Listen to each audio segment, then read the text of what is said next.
Okay, friends, one and all, we have liftoff. No thanks to me.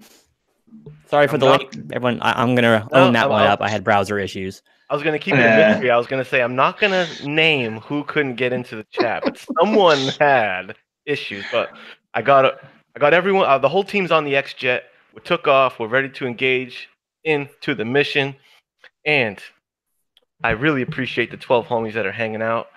And before I jump into the chat, in usual Comic Head style, before I jump into the chat, start giving everyone shout outs and my appreciation for them, I want to start out giving an introduction to one of the most eclectic, talented, ravenous teams ever assembled to discuss comics on YouTube. First up, you know him as the commander of the contest. He has his headquarters freshly named the Metacave of Gratitude. None other than the faceless assassin, Metarog. Woo! Greetings, everyone. Look at it. Thank you for that incredible and riotous introduction, Comic Head. That was amazing. Thank you very much, sir. Metarog and his stick of pointing. Who's that I hear? I'm hearing something from way across the pond. The British bad boy. The UK. I already said assassin. I don't know. The UK killer. You know him. Fat arsing. His moral code isn't black and white. He's somewhere in the gray. Everything's gray in his world. He goes by the name of the Greyman. What up, bro? Top end of the morning to you, everybody. Love it. Sipping on some tea, are you? Mm-hmm. Beautiful. Yeah. I would expect nothing less from you, sir. Energy drinks, is it? Yes. Sugar-free, because, you know, I'm watching my figure. Yeah, body's a temple. That's what they say. My body's a temple. I've got a dome on the front now, unfortunately. Last but not least, the fourth member of this fantastic squad, presenting to you the man, the myth, the wordsmith, Genome presents. Yeah, they tell me I speak real good. Huzzah! Huzzah, huzzah. You talk real nice. West Virginia has rubbed off on you, Genome. Thank you for your kind introductions there, sir. It's most appreciated coming from such an astute gentleman as yourself. You know, that's what I'm here for. And now, there we go. Let me jump in. And honestly, my favorite part of the chat is jumping in. My favorite part of the video is jumping into the chat, seeing what homies came by to hang out and support us. We got Perry Comics was the first man in the Royal Rumble. Agent P. Let's hope he makes it the whole way through. Floridian through and through. Ooh. Oh, Florida native, just like a lot me, of Floridians. Shout out to Chad, 90MF Comics, a fellow Floridian, my homeboy, Greyman, the Silencer Man, one of the coolest names on YouTube. The Pharaoh of the flea markets. Oh, I like that. I thought you said ferret for a second there. Tomb of Comics, the Tomb Raider. Welcome, sir. The dynamic duo, Go To Geeks. Thank you for hanging out. Lawrence and Chuck, all the way. RLM Collectibles in the house. What up, sir? Russ, the finder of signatures in the dollar box. ICT. Vinny in the building, throwing up the peace sign. What's up, sir? Hialeah Comic Bro, another Floridian, if I'm not mistaken. And from Hialeah in the building. County, right? Thank you for hanging out. He is from my old neighborhood, from my old stomping grounds. No kidding. Are you in Florida too, Metarog? Bedrock? Oh, sorry. Bedrock. My homie and yours, probably the coolest name on YouTube, the Unruly Simeon. Thank you for checking in, sir. Ooh, we got to be careful. This guy knows his stuff really incredibly well. He does for sure. And another one, Mr. Gretzky, the master of, you must play hockey, I'd imagine. Or is a hockey fan. Mr. Gretzky 9966 in the building. Thank you for checking in, sir. If he played hockey, his name would be Lemieux. Come on now. Fair point. He's a great supporter in the chats. He's in all the chats. Amazing YouTube supporter. Agreed. I'm a big fan of Gretzky. I've heard of Gretzky. I've not heard of the one that Genome was going on about. Yeah, they don't play much hockey over in your end. It was a great hockey rivalry of the '90s, my friend. They're out in the first round of the Olympics every year. Another contender for best name on YouTube, Werewolf by Lunchtime. Hello, sir. Thanks for checking in. All the way from Australia. Woof. I didn't know that. Dre Van Doom in the building. Brick Hunter in the building. Gene Paul Ace Peter, a.k.a. GPAP. Pat. Thank you for stopping by, dude. Kissed. And none other than Bake the Snake and Biggie Shack. All right, everyone's accounted for. Attendance has been taken. Now it's time to take them to school, right, fellas? Indeed. Because this is Graders Notes. Hopefully. I feel like I've been yapping too much. Who wants to do the honors of laying out the format of what we're doing here this evening? I think Genome, the instigator of this, I feel like Genome's gotta be doing that one. Yeah. All right. Well, I guess since the spotlight has been thrust upon me, hold on. Before you do that, I gotta stop the presses when Rod Just the Rican comes into the chat room. So, Just the Rican in his comics. Thank you for shouting out, brother. There's your shout out. My apologies. Proceed, Gino.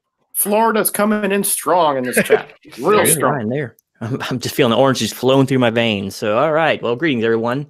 Welcome to the inaugural episode of what hopes to be a long-standing tradition on possibly Thursday nights, but who knows? This will be on rotating schedules for one, so from one week to the next, you never know whose channel it's going to be on. So always be prepared and always be watching for updates about these things. So what we're going to be doing this evening is dissecting some books from the past. You know, we see a lot of videos out there of hauls and pricing and slabs, but we don't actually get into the meat and potatoes of the book itself. So I think this is a criminal undertaking, or as it were. So I've assembled the greatest super team. Oh, hello, Biggie Shack. He's in Ohio. He's really close to me.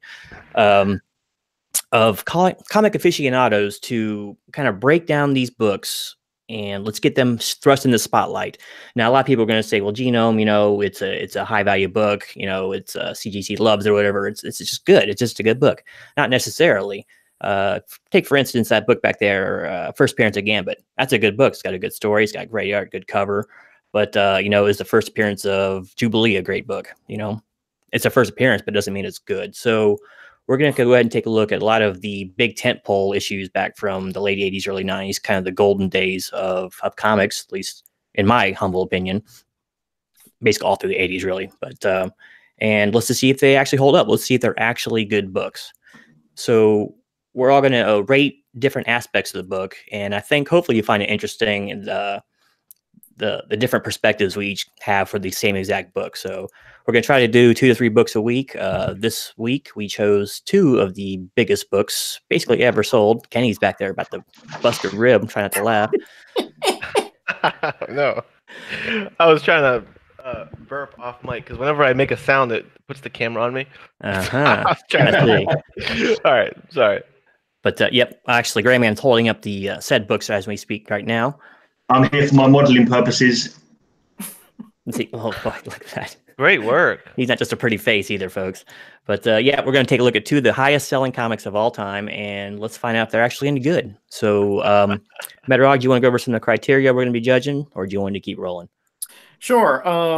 We're going to be judging it each issue on 5 different categories, and the scale is 1 to 5. But I am probably many of my cohorts here probably use it more like a 10-point scale. So, for example, we can put a 1, 1.5, 3, 3.5, etc.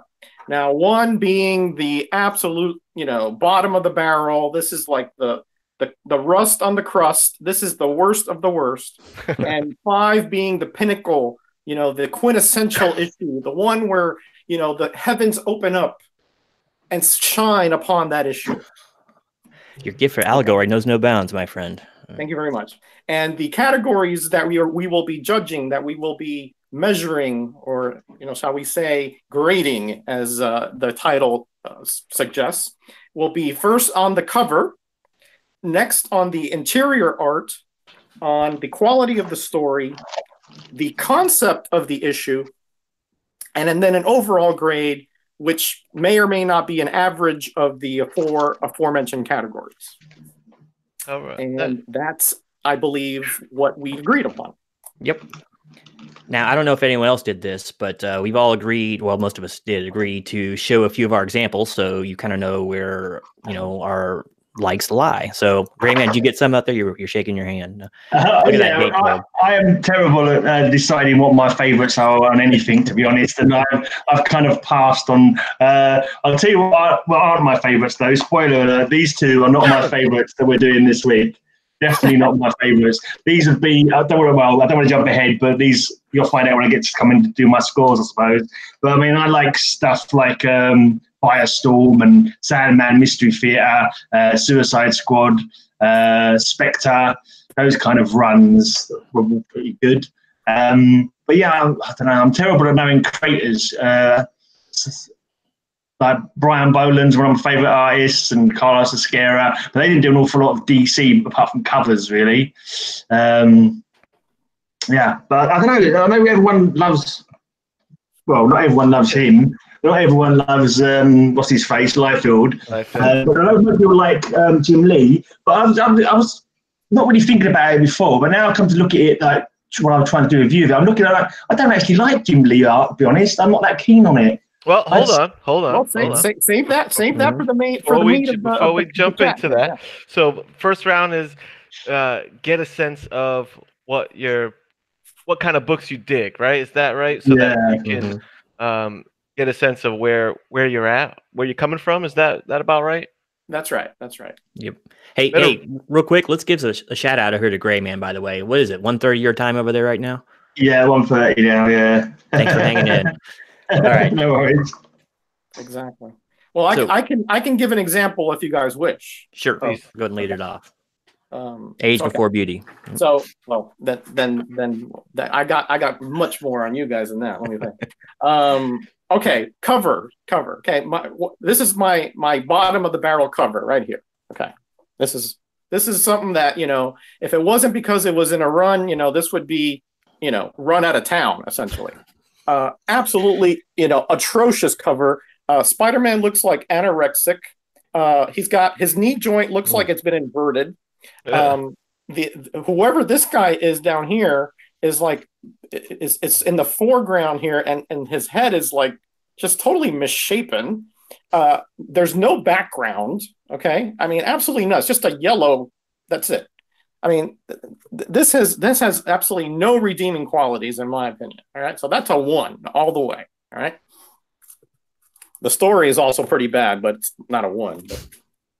But for a story being a 1, that's this one here. And I think Greyman was like, "Hey, what's up with that?" He's a Defenders fan, But well, this I'm putting the run together now. Yeah, I mean, absolutely ridiculous. I mean, the concept is terrible. I mean, it's essentially this one guy that controls mannequins, takes down the master of the mystic arts, the Valkyrie, the Hulk, and Nighthawk in one fell swoop. Okay, absolutely ridiculous. I mean, and Valkyrie, by the way, she can't harm metal women. Okay, did anybody know that? Yeah, if you shape something in the shape of a woman, she can't harm it. Again, terrible in every sense of the way. I mean, the art is not good either, but the story is absolutely atrocious. Does that mean she couldn't harm Joan Jett or Joan Castor? I'm sorry. Mm-hmm. And then my fives are all contained in one little series here. And everybody knows about the Judas Contract, right? This George Perez cover, look at this. I mean, absolutely beautiful, all in different shades, all in shards with, again, portents of what is inside, teasingly tantalizing you to buy this issue to find out what it is that's going to be resolved in this issue. Absolutely perfect cover right there. And the story, of course, we all know, Judas Contract, talked about betrayal, talk about trust, talk about, family relationships gone awry. Absolutely everything by Marv Wolfman is perfect in this series. So that's my thoughts. Well done. Genome. All right, I'm Say up, you. huh? Yeah, let me change one thing over here. All right, so keeping in, we'll go in the same order. I'm going to go with cover first. So I'm going to go with my example of a one cover, which is such a shame because this book is almost really a key issue. We got Daredevil number 257 here. Daredevil versus the Punisher. This is just, I know this is like sixth grader art here. I cannot understand it. They're like Godzilla sized also with the backdrop. I don't know if that's supposed to mean these are Marvel's giants. You know, Daredevil was never all that popular back then, but it's just Symbolic. bad. I don't like this cover. Punisher once again has no neck, and Daredevil has nubs instead of horns. I don't, proportions are bad. You know what? This is John Romita Jr. I didn't realize this was a John Romita Jr. cover. He must have been really drunk that night. I don't know, but whatever the case would be, this is awful. And I like JR, but okay, so that would be a 1 for me. Now for 5, it's kind of an unknown gem, is like Moon Knight number 37. This is such a great cover for a lot of different reasons. First, I love the color scheme, the purple and black. You don't see that much, and it contrasts really well against white Moon Knight there, of course. He apparently has some sort of zombies down there. I haven't read this in forever. I don't remember what this is about. But then it's even got his cloak working its way up in there, too, looking like the moon. So I think that's a 5 cover. It's just incredible. I forget who did this one, but it doesn't really matter. So that would be a 5 for me. Now, I won't bother with interior art because I'm not going to be opening books. But so for story, for a 1 story for me, be Spectacular Spider-Man number 138. This is so goofy. It's so stupid. It's got Cap teaming up against Spider-Man because the South American government is they're trying to get in good with the South American government. It's just terrible. I mean, this is so un-Cap-like. They take a existing IP. South American government. What happened? South American government. I leave for 1 minute. Genome gets political. Yeah, I know. Yeah. I can't help it. Damn it. But yeah, the revolution while you were away. We've also got a lame villain in the Tarantula. But yeah, just a terrible, terrible story. And usually a pretty solid book. Now, for good stories, I actually did a video on this not too long ago. I'm going to say Return to Big Nothing. The Punisher himself gets his own graphic novel. And boy, is it a tour de force in storytelling. It's absolutely perfect. It delves into every aspect of the character itself. Heck, the artwork's great too, but I'm not talking about that. I thought about using that for my favorite cover, but whatever. It's great. It's full of nuance. It's full of subtlety. It shows the character is flawed at the same time as being the hero. And I think it's just a glorious example of a story in a comic book. And, you know, once again, I've said this before, a lot of people don't consider comics a true literary medium. Well, you know, read stuff like Watchmen, read stuff like this, and tell me that later on, you know. So. Amen. Now for concepts, I got 2 kind of interesting choices, and this one really pains me because it has 2 of my favorite characters on there. And who is this? This is Klaus Janson. I forgot about this cover. Captain America: Blood and Glory. What a concept! You got 2 diametrically opposed characters, right? Sounds cool, and the story is actually really good. But then you saddle horn it with this art; it's just atrocious. This is also an embossed cover. So the reason I picked this one, besides the art, is why would you put an embossed cover on a color scheme you can't even see it's embossed until you go and actually feel it? So it was terrible. It was terrible like this. This book deserves a rework, that's for sure. But I'm going to call that a 1. Very bad design, very poor idea. So now for a 5-star concept, I'm going to have to go with Robin Joker's Wild 2. Nice choice. This had everything that the 90s was, man. It has holograms. It's got variant covers. Even a newsstand. There was like 5 different covers of this. Just a great concept. You take a very popular series with the most popular villain of that series, and then make a supporting character the main hero of that series. So let a lot of things shine. And the artwork was great. So I think that's going to be a 5-star and moved a lot of copy for a DC comic back then. That was saying something. And then my example, I didn't have really. Oh, I showed it. I don't think I showed. That was it. I was also going to show for a story, the end of the Streets of Poison series for Captain America. Just a great story overall and a great character arc. But I will let whoever needs to speak next go. Dang. So I didn't really prepare favorites and least favorites, but the books that I have on hand, I think can illustrate the point good enough. Covers that I enjoy. This is a new cover. This is one that I just bought yesterday. Big dynamic. Love it, right? Alex Ross's recent work. Alex Ross is a go-to cover artist when he's doing, dynamic stuff like this, old school.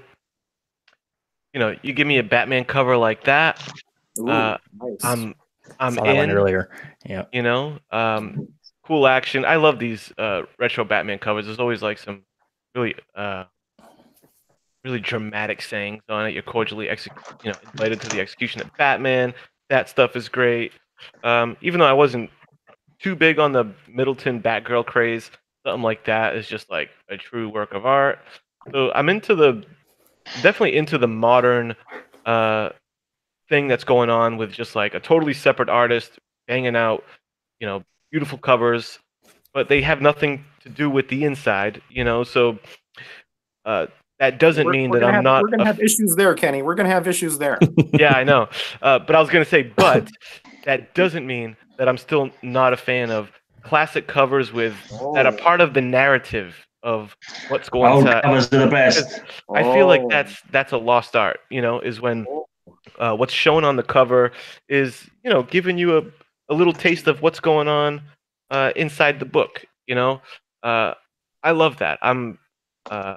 I feel like it's, like I said, like a lost art, and I love them both, so I appreciate that when creative stuff like this is done. Like Watchmen was always using the first panel of the comic for the cover. This is like 5, even not this one, but the original Watchmen series. For that reason, it was so brilliant. It makes a 5. Now, the kind of stories that I like, I prefer like grounded, gritty type stories, usually Batman stuff, Punisher. I like when it doesn't get. I like it steeped in reality and believability, but that doesn't mean I don't enjoy a big romp in space and fighting aliens and gods. I love all that as long as there's attention to character development and making it believable to me. And shitty cover. Here's a shitty cover. The Jubilee first appearance.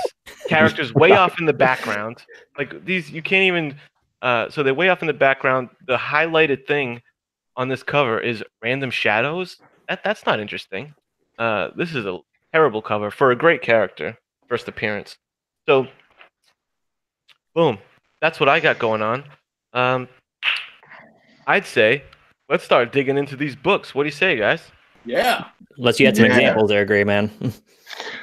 Just to say, I agree. The old covers, love the old covers, new covers. They have lovely art, but for me, they don't say comic books whatsoever. I wouldn't buy one. To be honest, one of them new ones with all these fancy artists who do nothing but do covers every bloody month. It's just like they look nice, but they don't. You need to see something going on. This is why kids aren't buying comics anymore, I think, because there's nothing on the cover to grip them and make them want to open it. I don't remember when I bought this one, but I would look at that and I know that they're walking off, someone's died, and this monster's attacking them, about to attack them from behind. I'd have to buy that just to find what's going to happen. But I think they don't do that anymore. I just think it's terrible. Yeah, fair enough. Agreed. But I love me some Art Germ, Matina, beautifulness. I'm all in. They'll get me every time. They get me every time. Now, you start gesticulating like the robot from Lost in Space. I like that. It gets them excited. Yeah. Danger, Will Robinson! Danger, Will Robinson! So, I figured because that could almost evolve into its own show if we get too much into what we like. But the main attraction here are these 2 books. What we thought about them, and we're going to break it down, like you said, by category. We're going to grade on a scale of 1 to 5. And like Metarog said, it's kind of a 10-point system because we're using 0.5s, right? Mm-hmm. That gives you 10 pit stops on the way from 1 to 5. Cover art, interior art, writing, concept, and then an overall grade. Let's see. Let's put it to the chat. Which one would you like to see us cover first, y'all? X-Force 1 or X-Men 1? Anyone in the chat want to cast a vote into I thought it was a bit chronologically. I figure let's get the homies involved, Mm-hmm. Human Comics is great story, shitty art all day. Which art is still pretty important to me. I can. X-Force. We got an X-Force. We got another Force bro. Here we go. I think democracy is overrated nowadays. Listen, if you hate X-Books, check out the next episode then, because this one is about X-Books. You're gonna be a hard place tonight. Yeah, this is about X-Books. Listen, I'm no big fan, but you know, I got to do what I got to do, right? Yeah. Now, hey, we're not saying we like these books, guys. Just get that out there. Yeah. We're not picking our favorites. We're picking big books right now. So, shout out books to that you might know relaxing. Aggressively relaxing. Good to see you, brother. D-Runk Comics, my brother in arms, James Clark. Good to see you guys. I think the crowd has spoken. X-Force 1 is the mob has spoken. So we're going category, are we? Yeah. Yeah. Let's start right with the cover book first. Right on the cover. Right on the cover. Greyman, wanna start the party off? What are your thoughts on the cover, and what grade did you land on with it? Okay, I'm working out the grade now because I haven't actually decided about it. But my nice dude, I used to like him a bit, but now the more I see him, the less I like him. I think he's too like cross-hatchy on everybody. The characters look terrible, like the massive hair on the feral. And Cable looks like more like the Incredible Hulk, and he hasn't got any super strength, so I'm not quite sure why he's as big as he is. He's bigger than Warpath, who is the super strong man of the group. But like, fair enough, he's standing a little bit back. And of course, you've got the obvious thing, there's no background much, no feet, obviously. Yeah, I don't like it. It's too, I don't know. I think I prefer like the cleaner kind of look of some, I don't know, the older artists. Just something about this more, well, it's not modern now, but at the time, because like, I actually had these two comics, they were on my pile of comics to sell because I'm not interested in them. And like this kind of presaged my moving away from Marvel. A couple of months after these two books came out, I think, I left Marvel for good and went completely DC. So I think, you know, and I think the art and the story and everything was what kind of drove me away from Marvel, to be honest. I suppose we'll move on to that. The rest of the elements after you guys have said what you thought about the covers. But yeah, I'm not that keen on the cover. I'll give it a grade then. I'll give it a 1.5. 1.5. All right. Yeah. 1.5 from the Greyman. 1.5. All right. Fair enough. Metarog, what say you on the cover of X-Force 1? Well, dear sir, I concur with my illustrious colleague from the UK over there in most elements. For a team book, Cable is way too dominant on this cover. It is a wraparound cover, all right? So I give them points for that, okay? But again, way too dominant here for Cable on this cover. And again, the hair, as Greyman said, the hairdo here is just, I mean, what you know, are there wires in there? I mean, you know, how can you keep hair in that angle, right? X-Grill cream. Yeah, right. And again, the background, and this is going to be a continuing theme here, is of course there's not a lot of area for background because the characters dominate it, which is I believe on purpose. But when you see it as a spread, it's actually not that terrible a cover. It does have all the characters in there.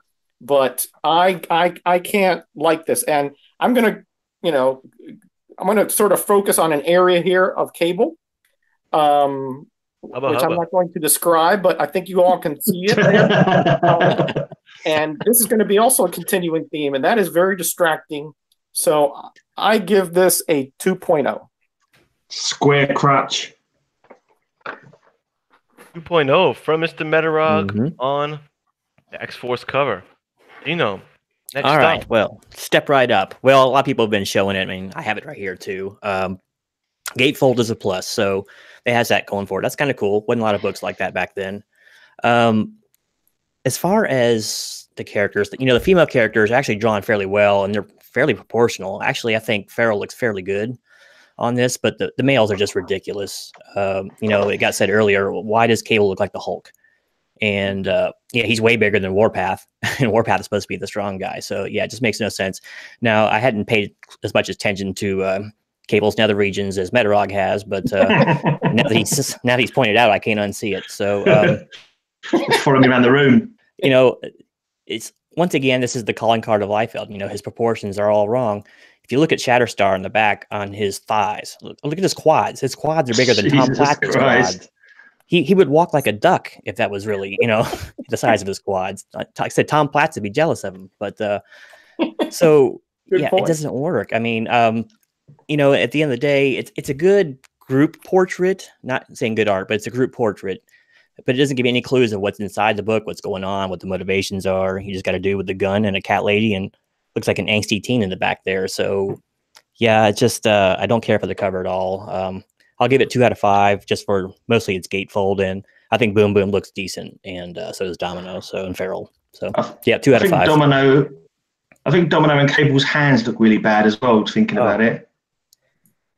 Oh yeah, hands are a problem. At least they're not showing feet on the cover, or else this would be like a 1. But yeah. Isn't that Thank convenient? God for that. Yeah.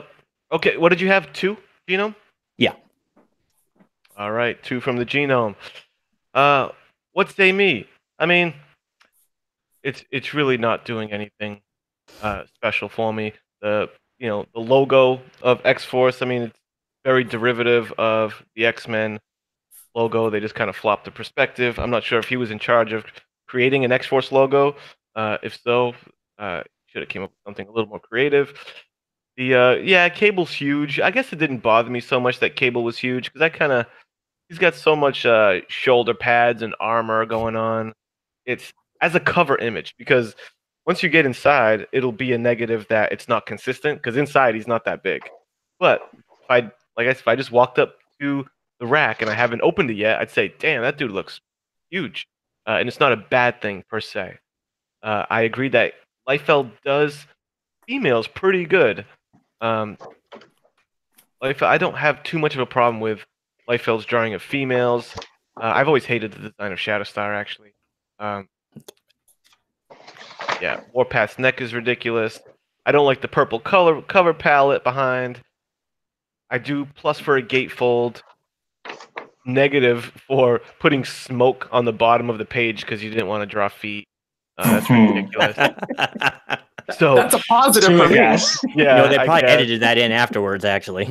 Yeah, basically, the cover sucks. I'm gonna give it a 2. Okay. So I think we're pretty much in agreement there. Yep, yeah. I'd say we're all. Cover stinks. Why don't you sugarcoat it a little more, man? What if Rob watching? You really need to get to, unlike me, you really need to take a side here.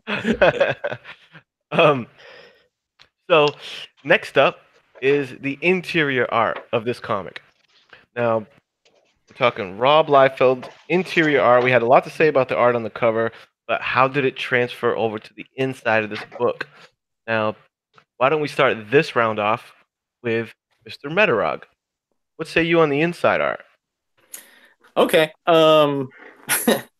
Well, I'm afraid things don't get much better on the inside, folks. One thing, Liefeld, that everybody has, like, these people must swallow flies like every couple of minutes, because everybody's got an open mouth in almost every regard, right? But this is the one that gets me. This is not the first. It's the secondary splash page here, right? I mean, this is one of the worst layouts I've ever seen. All right, now look at this Shatterstar. Look where his sword is. I mean, it's about to cut off Feral's foot, and it's right in front of Cable's nether. I mean, who the heck would draw him in that position? And Cable here, where is he coming from? I mean, can he fly? Because he's just stuck in the air. It looks like a seat that disappeared underneath him. Absolutely just weird layout. I think his right not falling downwards or coming down from the top. He's got a rope in his hand, I think. There's a scaffolding over here, but he's way over here. Right? And what happened to his right arm? I mean, is it hiding behind this logo? Is it amputated? I mean, it's not there, right?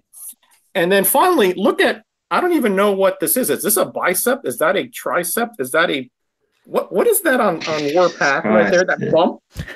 What is that bump there? I mean, does anybody's arm have that muscle there? I mean, I don't know what kind of anatomy lesson that means, but I mean, unless he's got elephantitis or something, I don't get it. Right? So, yeah, terrible layouts. Backgrounds are next to non-existent.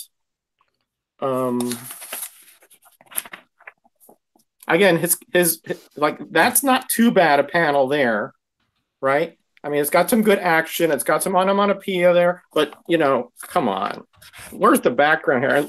And then there's the posing issues. Look at this. Hold on. Let me get to this page. Oh, by the way, look at this is a nice little spread he's got here with Strife. Okay, but look at this person here. I mean, Thumbelina. Wow. I mean, man. And then, of course, yeah, here's another posing kind of panel here. And then finally here. I mean, it's like everybody's looking at the reader here. I mean, if they're in a ship, wouldn't you be looking like forward, or or is everybody looking out the same window? I mean, it's just a very strange kind of way to lay out a panel. It's his panel layouts are just very odd. Look at these buildings down here. Very lazy art there. Very ill-defined. No background on them. I mean, I think probably a 10-year-old could do the buildings just as well. So, again, I mean, are there some nice? Yeah, look, there's some nice, panels here. I mean, they're okay, right? If you ignore some of his proportion issues, okay. But again, the one thing that I just cannot get past is that everybody looks to have a vacuum cleaner inside their pants. Okay, because everything is suction. Just like me in high school, yeah. And that is really distracting. It just is super distracting. I can't get around that. Every time I see that, that's where my eye goes to. It's very distracting. So. I can't give the by the way, that domino is actually pretty good right there. By the way, look at that. That's a pretty good looking domino. Okay. Yeah. So I give him some points for the centerfold, and the ladies are not too bad, and some of the static figures are not too bad. His layouts are absolutely atrocious. So I can't give this anything but a 2.0. Metarog has spoken. And he has given the interior art a 2.0. Well put. Mr. Genome. All right. Cream rises to the top. So, hey, I forgot to say this earlier. Due to the epic nature of this little endeavor, I'm going to put on my infinity ring there before I go reading this off. So, power be to me. So, okay, let's talk about some inside. Snapping on those souls. Don't snap us, dude. Oh, wait. I'm going to snap Liefeld's art here in a second. So, hold on. But, all right, let's talk about the inside artwork here. A lot of what Metarog says is kind of stealing the wind from my sails, but it's all very analogous. So, like the cover, the inside's kind of a mixed bag, though I will say the inside seems to be a little better than the cover. I don't know if any of y'all saw White Whale's video on this when he kind of defended Liefeld somewhat, saying he was good at action scenes. And yeah, he's not too bad with busier scenes. I'll give him that much. I think the smaller his characters are drawn, the better for him. You don't want too many close-up shots with him. Mm-hmm. But I'll say this: the battle scenes I think look a lot better than any of his static shots of characters, just standing around. Bodies in action seem to work better with him. Muscular notwithstanding.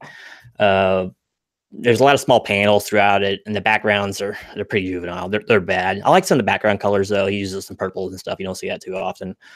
The main villain Strife, he's kind of cool looking, but he's a little ornate. I mean, he looks like a glorified can opener sort of, but he's cool looking sort of, kind of. I know he looks like a cross between what Ultron and the Shredder from Teenage Mutant Ninja Turtles. But very good matchup. Yeah, very good. I agree. Let's see now if I can find a picture of him. There's a character in there. I don't remember this character at all, named Bridge. Now we're talking vintage life. Right at the end, Genome. He's right at the end. But I don't know. That is the worst design ever. That's what I've said on my thing. I didn't talk about that because I wanted one of you guys to go there. I got that on my crosshairs too. Just the color scheme is terrible. Oh, he's just awful. Every part of him is just terrible. And he's got a tiny little head too. But that gets back to a lot of the characters, especially the males throughout. They have this really high waist, and I don't get why he makes them like that. It makes them look like an X or a bottle, So it takes away any shape they might have, and. I'll be a bit more kind in my rating of the interior. I'll just go ahead and give it a 2.5. Just because some of the action looks decent in the busier panels, and the backgrounds, while kind of lame. They're not horrible. I've seen worse. You know, he didn't just stick raw color back there. But so, oh, actually, on page 31, I don't know if I spotted a damn editing error in there. This actually kind of has to do with the art. Where's 31 at? After reading it through, the very bottom panel where he's Cable shaking hands with Cannonball, I think it got the speech bubble going the wrong way. I think they have it. I think it's reversed, but I have to read through it again. But so it didn't really have too much to do with the art, but I thought that was kind of funny that such a big book. You're right. Yeah, I think you're right. That would get by them like that. So it's like, wow. But yeah, so I'm going to go ahead and give it a 2.5 for the interior art. Not as bad as the cover, but definitely nothing to write home about. 0.5 from the Genome. We're going to loop around back to me. I'd say there's some standout. One thing that is clear, if you look at Homie's arm down here, and the problem with Liefeld is he never bothered to train or take anatomy classes. Like, look at this arm. His leg. It's insanely, like, he gave him a forearm bone. Like, his wrist is like a foot long. And then in the feet, you know, it's super small. So proportions, right? Proportions are an issue. This is maybe the most egregious picture. This is the most egregious image in the whole comic to me. Because he looks like he's got a broken leg as well. Dude, the legs backwards. Are busted. The hands, look at his hands in comparison to his biceps. It's a club. And you're right, super high waist. Really odd. There were a couple comments along the way that were literally hitting it on the head. Hialeah Comics had just kept saying lazy, and that's true, man. I think once Liefeld got a little success, he really didn't spend much time trying to get better at his craft. You know, well put. There was someone else that had. Oh, and Brick Hunter said that a lot of Liefeld's characters look like Liefeld. I've always said that. Liefeld kind of has like this like little nose that is a lot like a lot of the characters. Now, action scenes. You made a good point, Gino. Static images, terrible. Action poses like this, awesome. I think it looks great. Smacking this character into the foreground. The background, god dang. Backgrounds are non-existent bullshit. I don't know what this pink. What is that? That's not cool. That's not anime manga lines. That's like something else. Did you notice how much better that robot fight looked right next to it in the advertisement than the actual page itself? Yeah, no kidding. I like this panel a lot actually. When they're in the jet, they're all looking at the reader. I'm into it. I like that. The pink lighting that he put over the panel, because I kind of think of it as almost like red floodlights from within the jet. I thought that was one of the few times that he established, or at least tried to establish, a little mood or tone to what was going on. You know, I kind of picture them in, like I said, in that red floodlight. This is a great image of Boom Boom. Look at that drawing of Boom Boom. It's great. There's nothing really wrong with it. The double page spread of Strife, I'm cool with. He's ornate as hell, no doubt. Master Shredder style, no doubt. But you know, it's comics. It's cool. I really like that. I like the little, these proportions. He gets midget proportions right, I guess, because I guess those are right for midget proportion or dwarf. I just thought that was a bugged out character to have like a overweight woman with a pot belly called Thumbelina. Was just bizarre enough for me to be into it. But look at his computer screen. Flash yourself back to an issue of Watchmen where Ozymandias is sitting in his headquarters with all those TV screens in front of him, right? And I think that's what he was trying to illustrate here, unless I can't imagine what else he was trying to do. I think it's a bunch of screens, which is nuts to think that he thought that's what that looked like. I didn't even get that because it was so far afield from that yeah, it just didn't I just didn't get it. Yeah, either that or it's the biggest game of Simon ever. Remember that game, Simon? Yeah. It's like a psychedelic dream, don't it? Those computer screens. I mean, look, guys, we know the deal. I wanted to give him some credit for action poses. I wanted to give him some credit for the depiction of women that I think he draws pretty good. And because he gets proportions so wrong, you would think he would be the guy that would give him huge rack, big butt, stuff like that. But he really didn't, you know. So he, at least he had that going for him. So I didn't want to give him like a 0.5 or something too low. I kind of also fell on a 2. I'm gonna go with a 2 also. Greyman. Okay. I've noticed something else he doesn't like drawing his eyes. He doesn't like drawing eyes either. Everyone's got, no, not pupils. You see about one pupil amongst all the people in the whole book. Everything else is like flashing eyes or white eyes or goggles. So he doesn't know, you know, everyone's got glasses on. Even Ferrell, little white slits instead of eyeballs. Sometimes not just the knees and the shoulders and the feet or whatever, but also the swords. A couple of times, Shatterstar's sword, it looks like the handle on the blade aren't pointing in the same direction as each other. Little things like that. But I think everything else is covered. Let's see what my notes said. Yeah, no, we're going to go into the actual action as well and talk about the action. What goes on? Is that one of the criteria? Next is going to be the writing and the story and what actually is happening in this book. Yeah, I think I made a lot more notes about that. But yeah, it's and that's why I wanted to shift the order that we go through, because sometimes when you're the last guy, there's not a lot of meat left on the bone. So. Yeah, that costume. I mean, we talk about design. It's just ridiculous. How could he move his head? He's got all those plates. And he's got these spikes on his shoulders. How can he actually move his head? It's not possible for him to move his head. It's just ridiculous. And why is his leg up in the air like that in this particular shot? Is he standing on? What's he got one leg up on? Because you see him standing here on this platform. There's nothing for him to have his leg up unless he's cocking a fart or something like that. I don't know. He's true. That's probably why Thumbelina's so short. Like she's been flattened by it. I don't know. I'm not too sure, but yeah. Oh gosh. Fair enough. Where do you fall on a grade for it, Greyman? I was going to go for 2 as well, but I think I'll go for 1.5 again. Yeah. Cool. All right, he drops a 2. I'll say this real quick. That character Zero in there, I don't remember him either. He doesn't look too bad. I would have mentioned him. He's on page 19. Again. He's on page 19. Yeah, because he requires like no detail. Yeah, exactly. He has no eyes. So, but he doesn't look too bad. He's got an abdominal section and everything. Circle. I mean, that's. I think we can handle that one. Right. I don't know if that's much of a saving grace. Let me give some props to the chat, because the chat has been killing it as we've been going through this. Werewolf by Lunchtime says Lifefield must pay his inker's psychiatrist bill, which is beautiful. Midwest that is comic, spot on, baby. Yeah. Spot on. Midwest Comic Man, he's done some inking for fun and knows some inkers. He would quit if they asked him to ink Liefeld shit. Well said. RLM's asking us, how do you guys really feel about Liefeld? Yeah, you know the deal.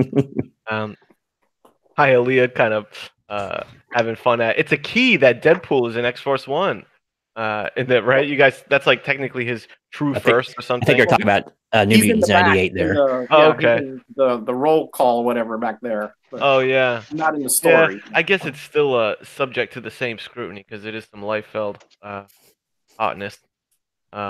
Oh, yeah, cover of 98's a jumbled mess. Yeah, fair enough. Yeah, man, so in Macedon, yeah, that's what we were saying. Action has sold his art for his entire career. And that's right. You know, if it wasn't for those action pages that he could kind of pull off, he really wouldn't have much going on.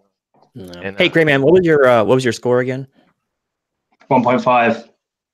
All right. Because I've never seen Todd McFarlane's interview. I think maybe it was with Sci-Fi, but he talks about how he learned to draw, and from what he says, he said, "All right, I wanted to learn how to draw comics, so one week or a couple of weeks, he would say, all right, I'm just going to draw hands this week. And I would just draw hands and crank on the study of drawing hands until he got a good grasp on it. Then he moved on to the next body part, then the next body part. He says that's how he kind of like learned anatomy.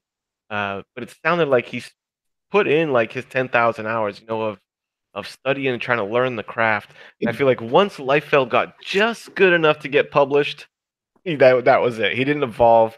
He still last week he put out a shitty cover. So with the same issues, with the same proportional issues last week. So nothing's changed. Story and writing.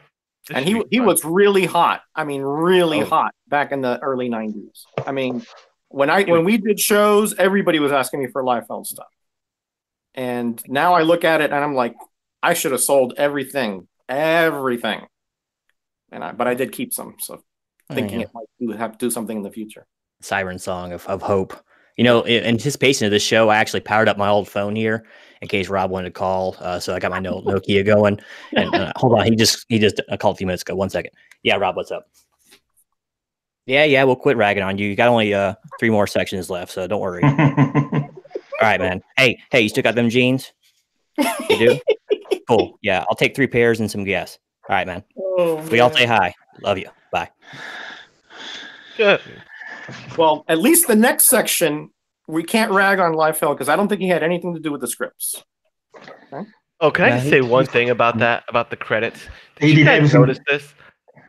He says, and I don't know if this is common, if this is what people were doing, how they would do in the credits, but it says everything on my but. screen, everything but. Is that common?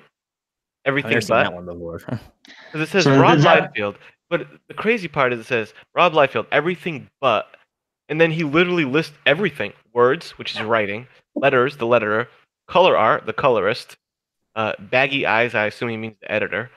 So, just say pencil and ink, dude. Everything but. What do you mean? Like he's trying to make himself seem more like how pompous is that? Everything but, and then he lists like every single job on the book other than penciling and ink. Really strange. Does that not necessarily mean the hubris of the beauty queen? I tell you, it's amazing. I thought maybe that might mean that he did the plot as well, but the words that they spoke was done by Fabian Nietzsche or whatever. Or maybe he plotted it out or something like that. Oh, well, if he did, then we're going to get to bash him some more. Yeah, that's what I was thinking. I don't think so, but you know, sometimes the artists are involved in the plots, yes. So you said he draws action well, but he doesn't sort of like choreograph it very well. Like you say, like people jumping onto his sword, and there's certain. Are we on this point yet, or am I going ahead again? Let's see. So I want to, like I said, shift the order here so we can kind of let people get a fresh take on some of the topics. So Greyman started the cover art. Mr. Metarog covered the interior art, which leaves Greyman to start us off with the story and writing inside this book. How do you think that went? Genome. I'm sorry, Genome. Did I say Greyman? Oh, right. Yeah, you did say it, yeah. I misspoke. You see this right here? No, don't work. My bad. Genome, please start us off. So let's say this is where this sinking ship is, at least launches the dinghy, all right? So the story is actually fairly interesting, and it leaves a lot open to further reading, and it kind of makes you want to come back. By this I mean the reader doesn't really learn who anybody is or what they're even about. So if you hadn't read New Mutants before and the brief appearances of some of these guys in like 98 and 99 or whatever, you don't really know anything about them, and the book doesn't really dispel that. Now I don't think that's necessarily a bad thing, but for a first issue, they'll get an inkling of these people and see what's going on, and they'll be interested maybe to read book 2 so they can figure out what's going on here. But Cable seems like a really fascinating character in this book. He's real taciturn, and he seems like a real good team leader. He does have a weird bit of hypocrisy in there when he's getting on to Shatterstar's case about not killing an opponent. And Shatterstar's used to killing people in his battle world or whatever, but so he doesn't do it. He's like, you only kill in self-defense. And then the second he sees Strife, he tries to kill him. He even says it in the panel. Yeah. So that was a little bit weird. But I mean, he seems like a really cool character, kind of very militaristic. And you don't see that a lot with the Marvel comics, There's basically 3 plot threads going on in this book. And, one's with X-Force itself. The other one's Gideon and Sunspot.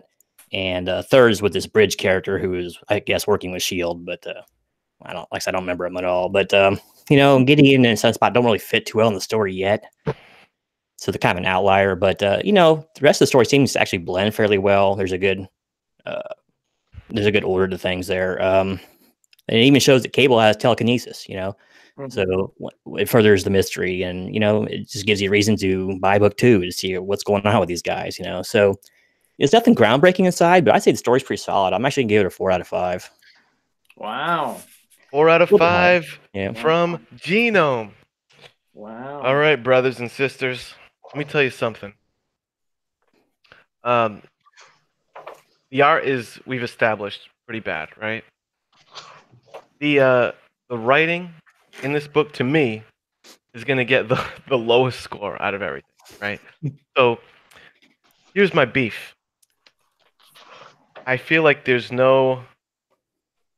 I don't get any personality from anyone. There's no real distinct, character traits. Like, when we get into this book, Claremont's gonna show you how it's done.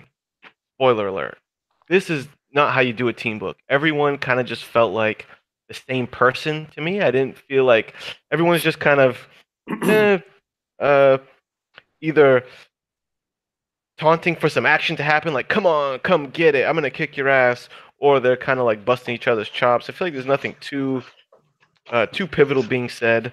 The villain is a very important role in a comic story for me. The antagonist is actually what drives the story. I have no idea what Strife's motivations are, what he wants to do, what's his problem. Why did he sick those guys on our team in the beginning? No idea what was happening. Same thing with Black Tom Cassidy. Black Tom shows up later. Unless I missed it, I didn't really see much of motivation from him other than Gideon says he's a terrorist. But I don't know. I didn't really see what was going on with him. If so, it was forgettable. No real gripping scenes. I didn't spend more than there are pages in some other comics, this one, that I'm not flying through the pages. I'll read a page and there'll at least be something on there, whether it be the art or the story, that I'm going to spend a couple seconds on that page to kind of soak in what I'm looking at. And this page is just like, okay, next, crash, next, okay, great. That doesn't really mean anything. It's just a very procedural, operation, which left me with a bad taste in my mouth. I need more than that. I'm going to go 1.5 on story. Wow. Bam. Dang. Wow. The gavel has been dropped. Greyman, what say you? Right, yeah. So story-wise, to me, it's like a first issue. They're trying to establish the team dynamics, and they don't get an awful lot of like establishing people's characters.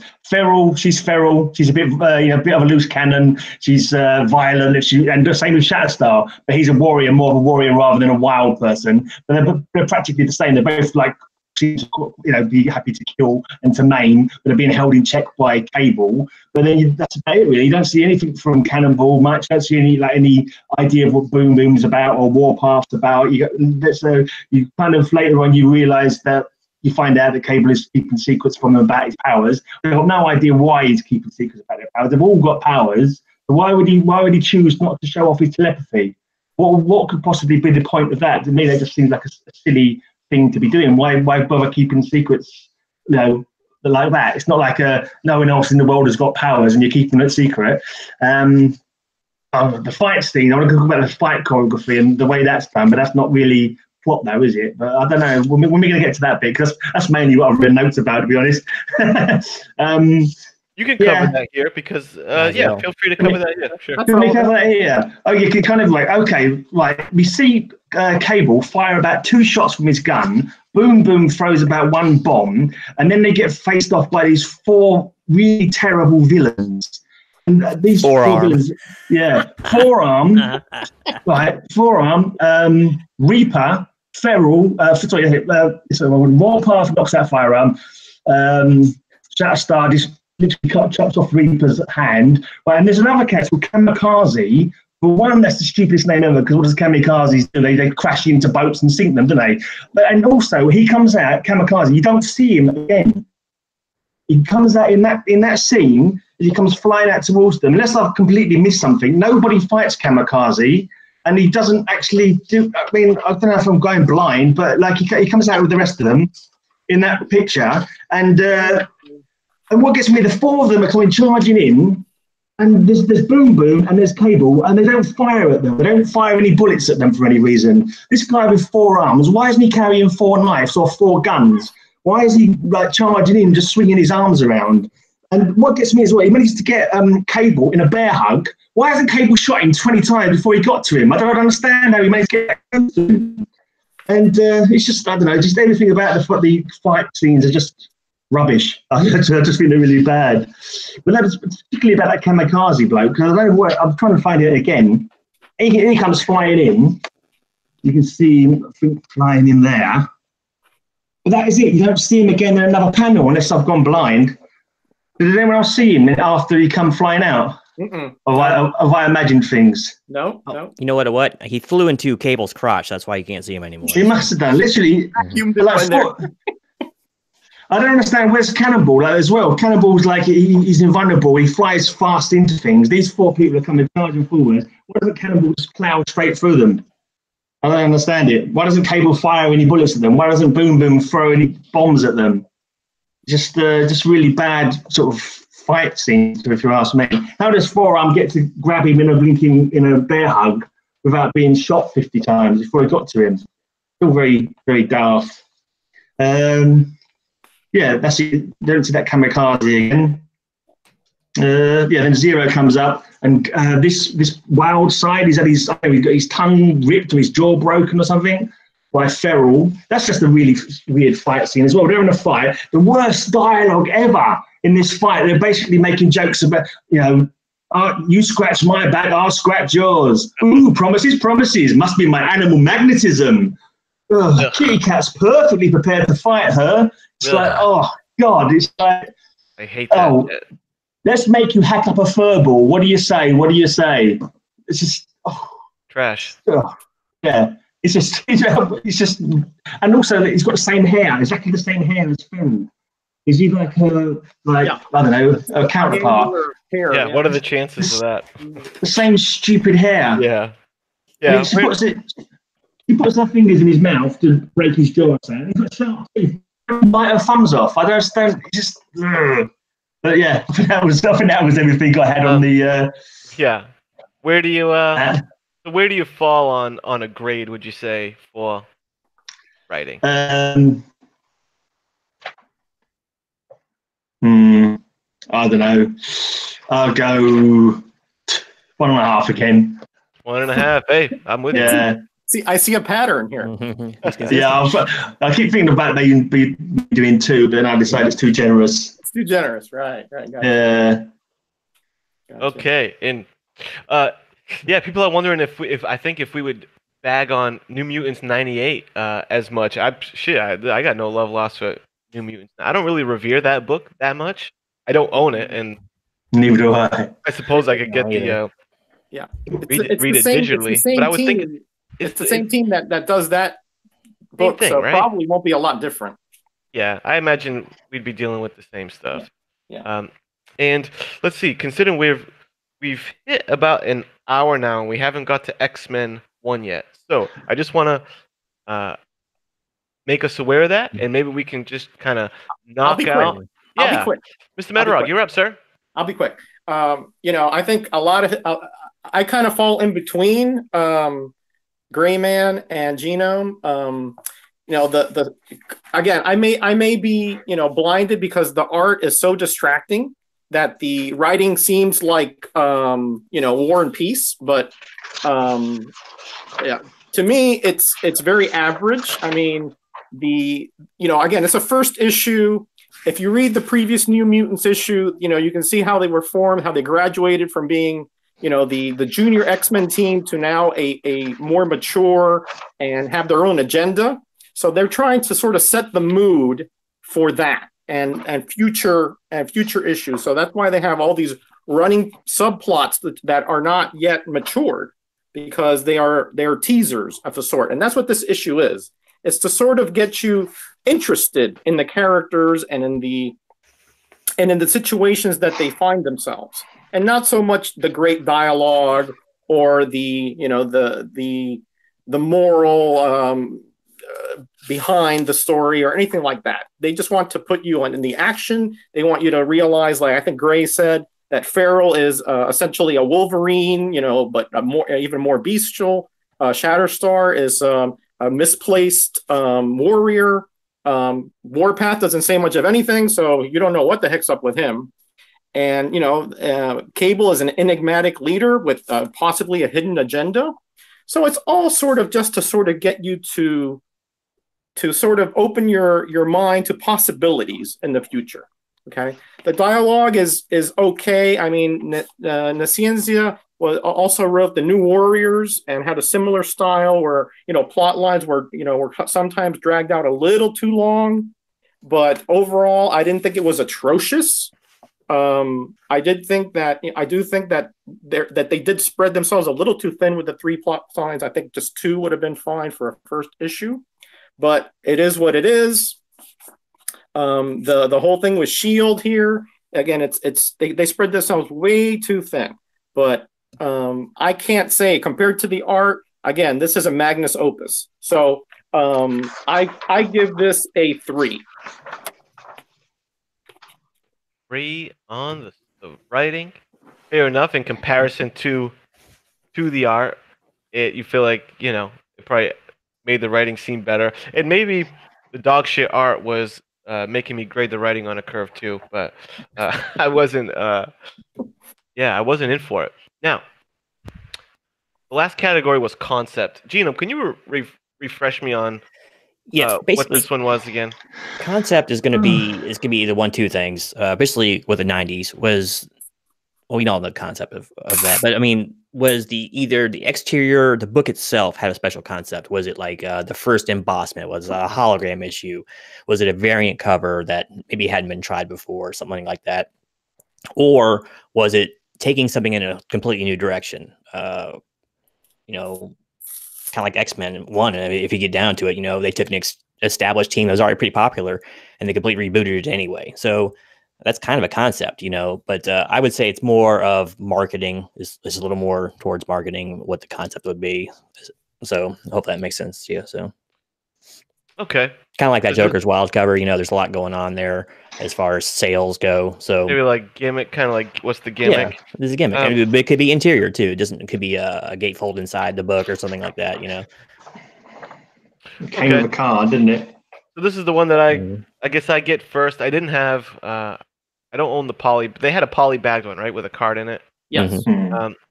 Including a card, cool. That's a plus. I don't like poly bagged comics. Can't even see the cover with it. The bags usually don't have great art in it, and you can't read through the comic. It's the same complaint. At least on a slab, I can't read the comic, but I can look at the damn thing. Poly bags, never been a fan of poly bags, so that's a negative. If gatefold is a gimmick, then I'd say kudos to that. Yeah. And I guess, launching like another X team is kind of a gimmick, even though they didn't really evolve into what they would eventually become. The X-Force that I love is the crew of mutants that is willing to do the dirty work that the X-Men need to keep their hands clean up.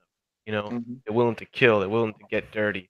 Rick Remender's run is my favorite X-Force run. They didn't really lean into that. It didn't evolve into that quite yet. At this point, it was still just like, hey, want another X-Men team? And that's kind of what this was. So as far as the concept of X-Force to begin with, I feel like it turned into something cool when it became more of that task force mercenaries crew. At this point, I just felt like it was a cheap knockoff of the X-Men, and concept's going to get a 2 from me. Greyman, what say you on that? Came with a card. It wasn't exactly blowing me away. Came in a bag. Didn't do anything for me. I'm not really grasping the concept, to be honest. But yeah, I'll give it 1.5 again. All right, fair enough. And I just got to shout out the chat real quick because Werewolf by Lunchtime just killed it with. They polybagged it to stop you from reading it.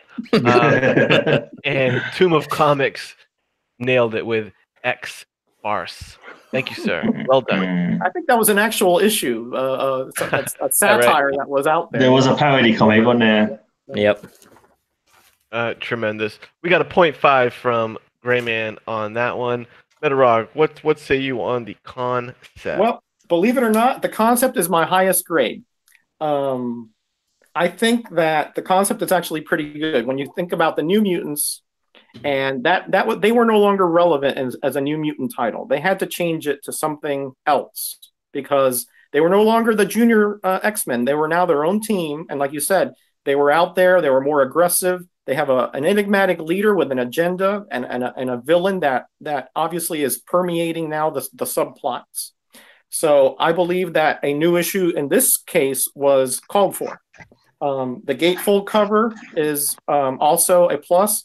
The polybag I thought was a plus because that's how you kept the cards in there. Remember, there were 5 different cards. So if you know that part was a marketing ploy for you to buy 5 different issues, which I don't agree with.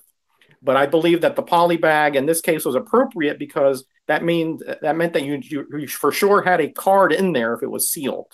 All right. And they even had a second print like this one here, which was a gold cover. All right. That one looks better. Yeah, and it's a better background than that ugly purple one, right? Yeah, but I agree. And also remember that at this point, X-Men 1 had not yet hit. So this was a #1 X-related issue before the X-Men came out. So this was actually more of a trailblazer than that book, right? So for all the above things, I gave this for concept a 4. A 4 from Metarog. Yeah. Genome, what's going on? Well, I have to agree with my esteemed colleague Metarog. This gets the highest score by far from me. Maybe for a little bit of a different reason, but not necessarily. I'm going to go by sales. So obviously something they did worked. They did, like Metarog said here, with the trading cards. I still have 3 of them. I used to have all of them, but some of them got ruined. There's a story behind this. I'll try to make it real fast. The most coveted one was Cable and Shatterstar back then. No one cared about Deadpool back then, but those are pretty cool, actually. Yeah. So I mean, I don't have a problem with the bags. I think they're kind of cool. It does distract. You can't see what's going on, but it grabs your eye. And basically, no one had done this before. So kudos to them. That was a great idea. People snapped up this awful book because of the polybag and the cards. I mean, they put a hot new artist on it, and it has an X-Men title, so that's automatically going to make it popular. But they sold like 5 million of these things, so it's obviously a good concept. The problem with a lot of the cards is it gave greedy LCS owners a reason to withhold stock from customers, and they would put out tons of Sunspot Gideons and the team photo. And they would hold back the Cable and the Shatterstar ones. That's one people wanted, and they just jacked the price up on those things like crazy. So those never even got to the shelves, at least around where I was at. But it just, I have to give it a 5. The concept is just brilliant. It worked. Perfect, huh? Yeah, that's the best score I can give this book. Like I said, it has nothing to do with the book itself because it's just basically a generic comic in the inside, other than being a #1. But they put a hot artist on there. They did something completely new with the polybag, and they stuck cards in there. So they made a variant cover without it actually being a variant cover. So, hey, they did it. And they moved copy. So 5 out of 5. Bang. You heard it here first. Genome says X-Force 1 is a flawless, the holy grail of concepts. I changed my score to a 2 because I think this is the only comic that I've ever bought 2 of deliberately. Because my LCS said, "Oh, this is a really hot comic. It's really good. It's going to be worth loads of money." I went, "Oh, is it? Okay." I'll have 2 then. Yeah. The only time I ever got sort of anyone sort of trying to hype up a book to be in the shop, we didn't really talk much about it. We didn't get much speculation in the UK about comics and that, so didn't get taken in by any of it too much. But it's the only one I bought 2 of. Yeah. I guess it does look kind of cool in the bag with the card in it. So. We ran through. Time for the overall grades. So let's see. And is this fair to say this is just the aggregate of all the grades we've given it? Yeah. Yeah, for me it is anyway. So do you want to do it that way, or do you want to give it something else? Well, Kenny, I have to give more weight to the story and the interior art than the other 2 categories. So I gave mine. If you want I gave mine overall 2.5, a totally average comic. because the interior and the story averaged out to 2.5, and the cover and the concept kind of averaged out to 3. But I got to give the cover, the interior art and the story a little more weight, so 2.5 for me. 2.5 overall from Metarog. There are my grades, in case anybody is interested. 2, 2, 3, and 4. Yeah, the concept came later because I forgot to put that initially. Boom. So, but Gino, how'd you? My overall 2.5 overall. Gino, what do you say? The aggregate of mine was actually around 3, but it was kind of some grossly inflated numbers because of the concept being a 5 and all. I'll actually leave it at 3. I don't think the book itself is worthy of 3, but I do have to include the overall package. So I'm going to go ahead and give it a 3. Once again, it sold 5 million copies. I mean, you can't argue with it. It was during the heyday of comics, and yes, everything moved copy, but this one just exceeded expectations ridiculously. So got to go with a 3. I don't like the book, I don't like the art, but I give it a 3. Bang. Greyman, where do you fall as a final grade? 1.5. I think it's got to be, because most of my marks are 1.5.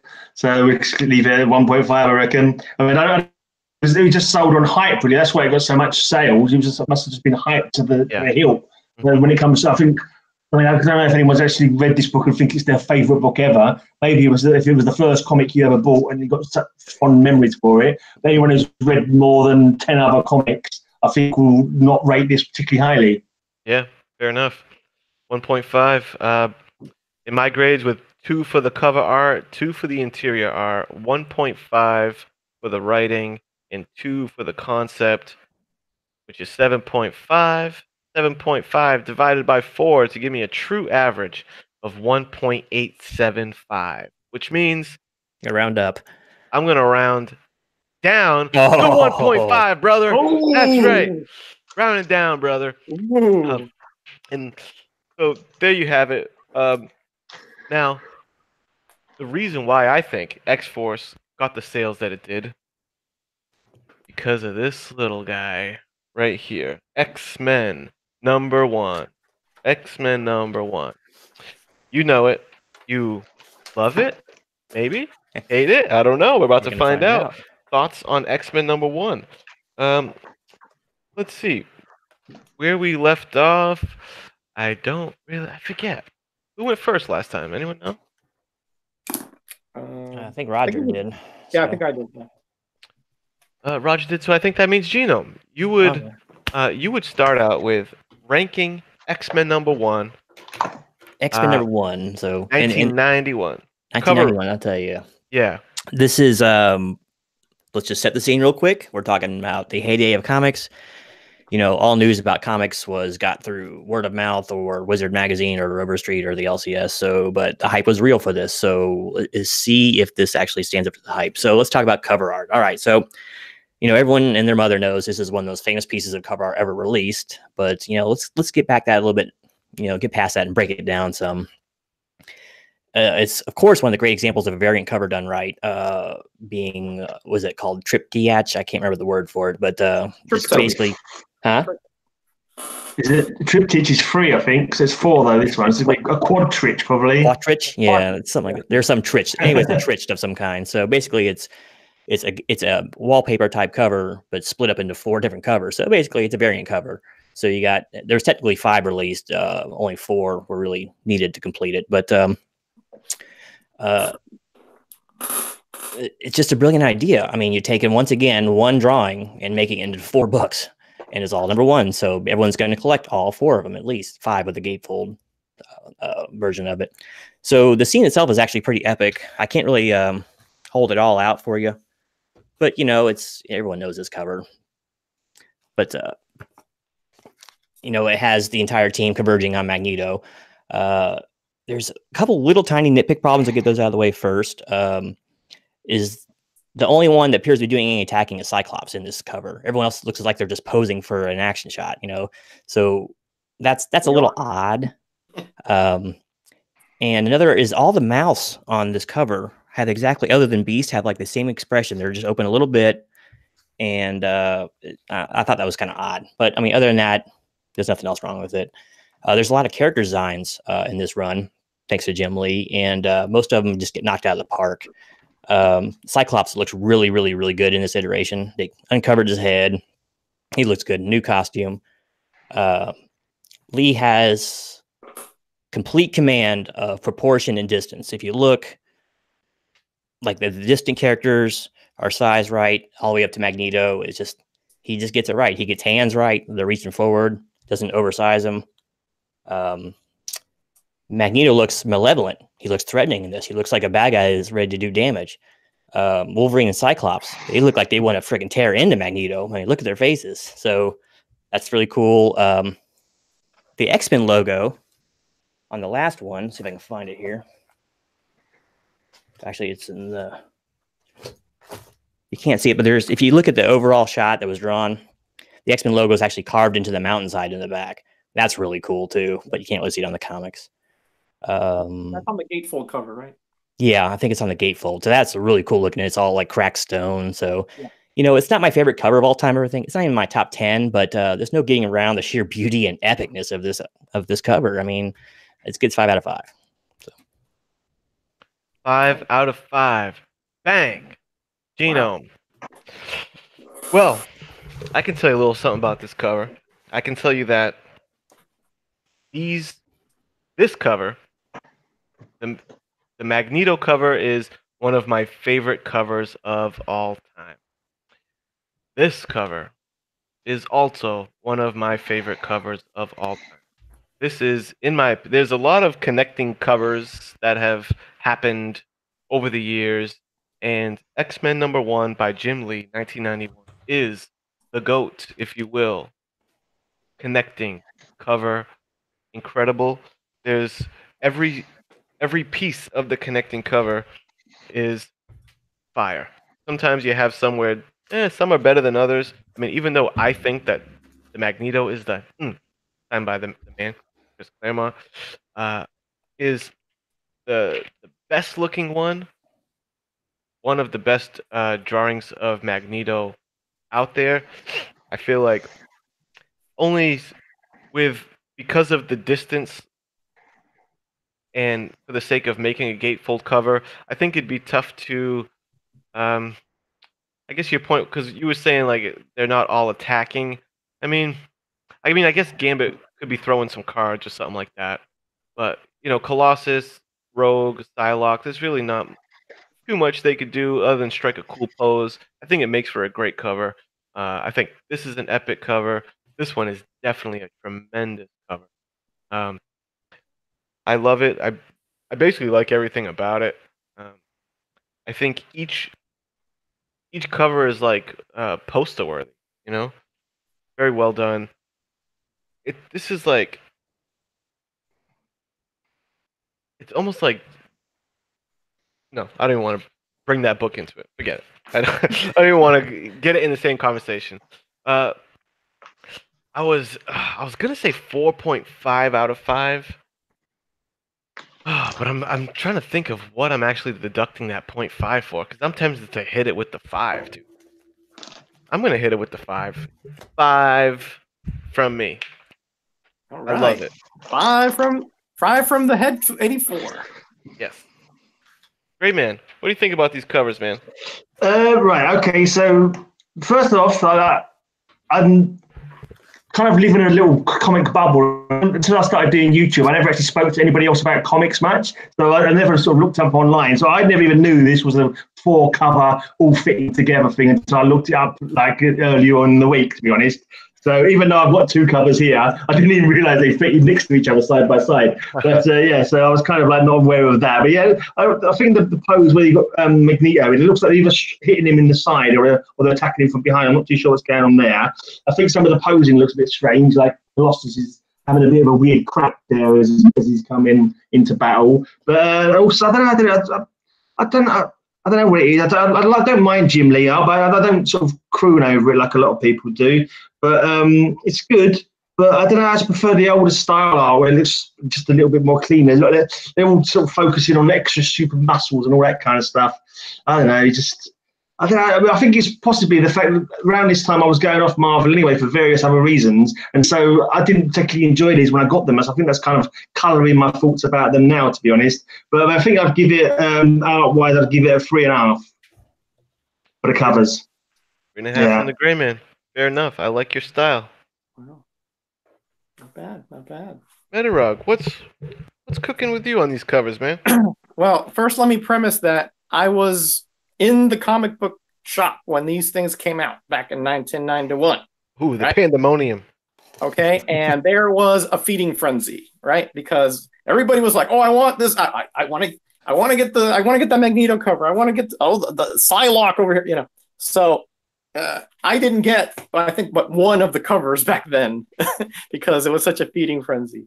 But it definitely is a beautiful cover. I mean, when you take all the connecting pieces together, it is a very well done. The fact that Lee made everybody stand out in one way, shape, or form. Okay, I think this Psylocke here is absolutely gorgeous. By the way, absolutely gorgeous. Agreed.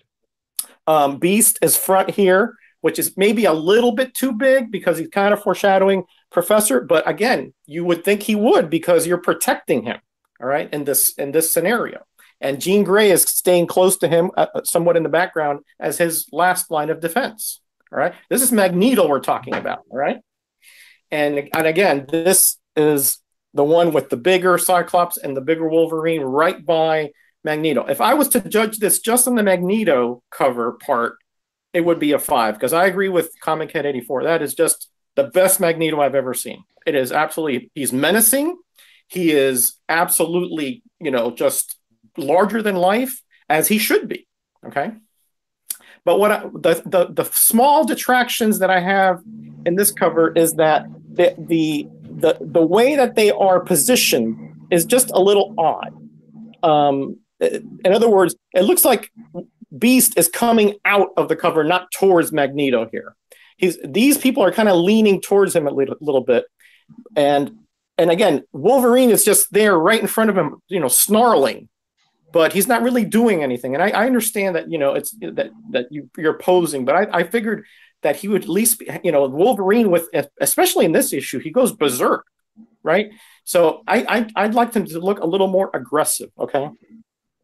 So, but that being said, Lee does a masterful job here with these figures. They are absolutely gorgeous. And I don't think anybody can deny that. But because of the way that they are posed, which is a little bit too static for me, and because of the slight little problems with the way that they are attacking or not attacking, I give this a 4. That was a great assessment, Metarog. I really enjoyed that. Well done, sir. You know what? Getting to video game tropes, it does kind of not make sense somehow how they're lined up there as well, Metarog. Because you think they'd have their melee characters up front, and then and the range guys in the back. Right, that's a strategy. But I understand that he wanted to show certain characters because of their importance, perhaps a little bit closer. But again, I kind of detracted that because they're just not attacking in the way that they should. They shouldn't have Colossus and Wolverine even there if they're attacking Magneto, because you're right about that. If you want to be real, you're not going to keep them off the cover. So that's right. You can always say Wolverine went berserk, and thrust himself in there, and Colossus, could be behind here. Hopefully, he won't be noticed, but that's about it.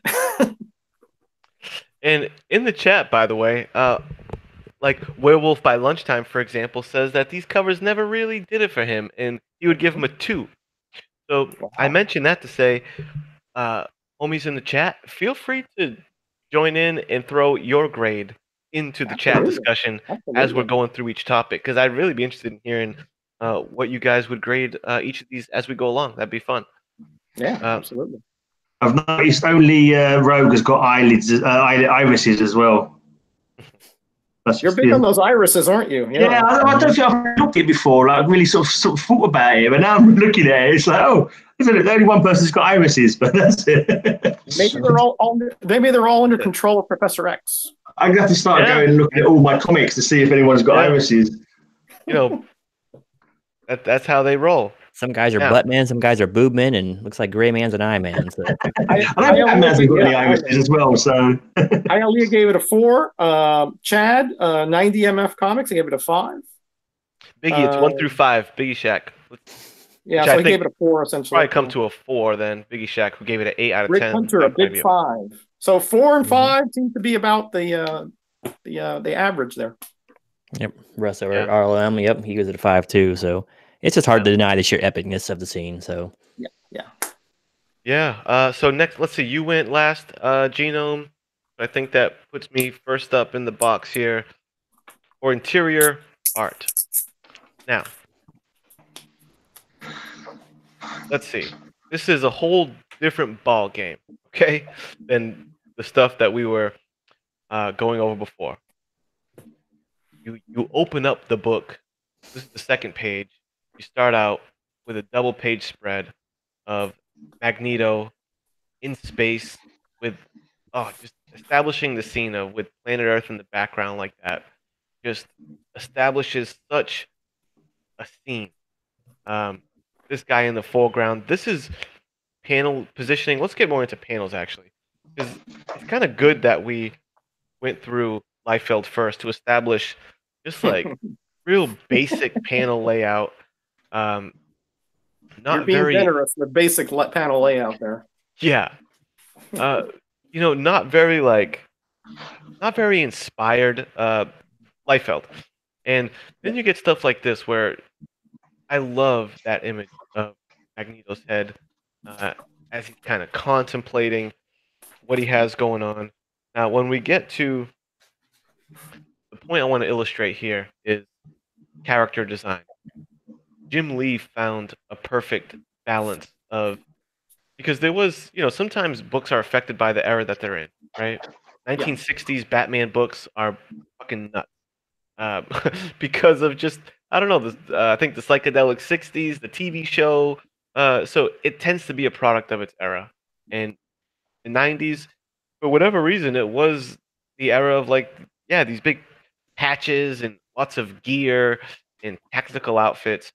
But Jim Lee applied that about as well as you can. Like, Cyclops is maybe the most patchy of the gang, and I still feel like it's done well.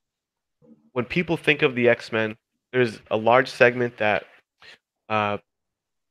always revert back to like the animated series as their introduction to, for some of the younger generation, or just favorite depiction of the X-Men. But really what they're saying is Jim Lee's X-Men is their favorite depiction of the X-Men. That's where all these iconic designs came from. I basically think to this day every character's costume design and look is done best in these issues by Jim Lee. You get excellent action layout. I think these are like the introductory panels when he knows how to introduce the character into the comic. This is the page where you're seeing Wolverine for the first time, if I'm not mistaken, and these three actually introduced for the first time in this page, and they get introduced in a bang. This page could be a poster, legit. You take away the word balloons, and maybe you have Psylocke and Gambit look more at the camera. You got a poster on your hand. Same thing with Colossus. I love that dynamic positioning. Archangel in the background. That's how you lay out page.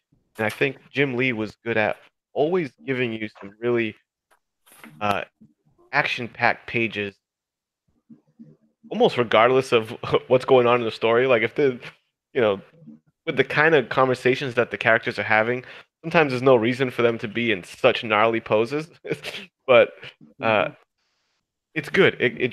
It's great to look at. That's what comics is about. You want to have badass stuff to look at, cool art imagery, and follow the story along as you go. Even though this is a book with lots of characters, a more novice artist would fall victim to muddied up pages and panels and too many characters. But you never really get that here. They wisely lay out only a certain amount of characters per page. He doesn't overdo it. You actually have backgrounds in these pages, and you know, what else can I really say? Beautiful. I mean, Jim Lee does women like few others do. You know, there's a lot of hot art cover artists nowadays that kind of try to take the mantle of being the best artist for women, things like that. But man, Jim Lee was doing stuff like this back in the '90s, man, and I respect it. I appreciate it. And like I said, I'm gonna let my cohorts continue the conversation. I'm gonna give it a 5. 5. There's nothing really that bothers me about these pages. I love it. I am a little nostalgic for it, granted, but I still think you're seeing the best depiction of each and every character in this book. Right there. Nice. Greyman, tell me why I'm wrong.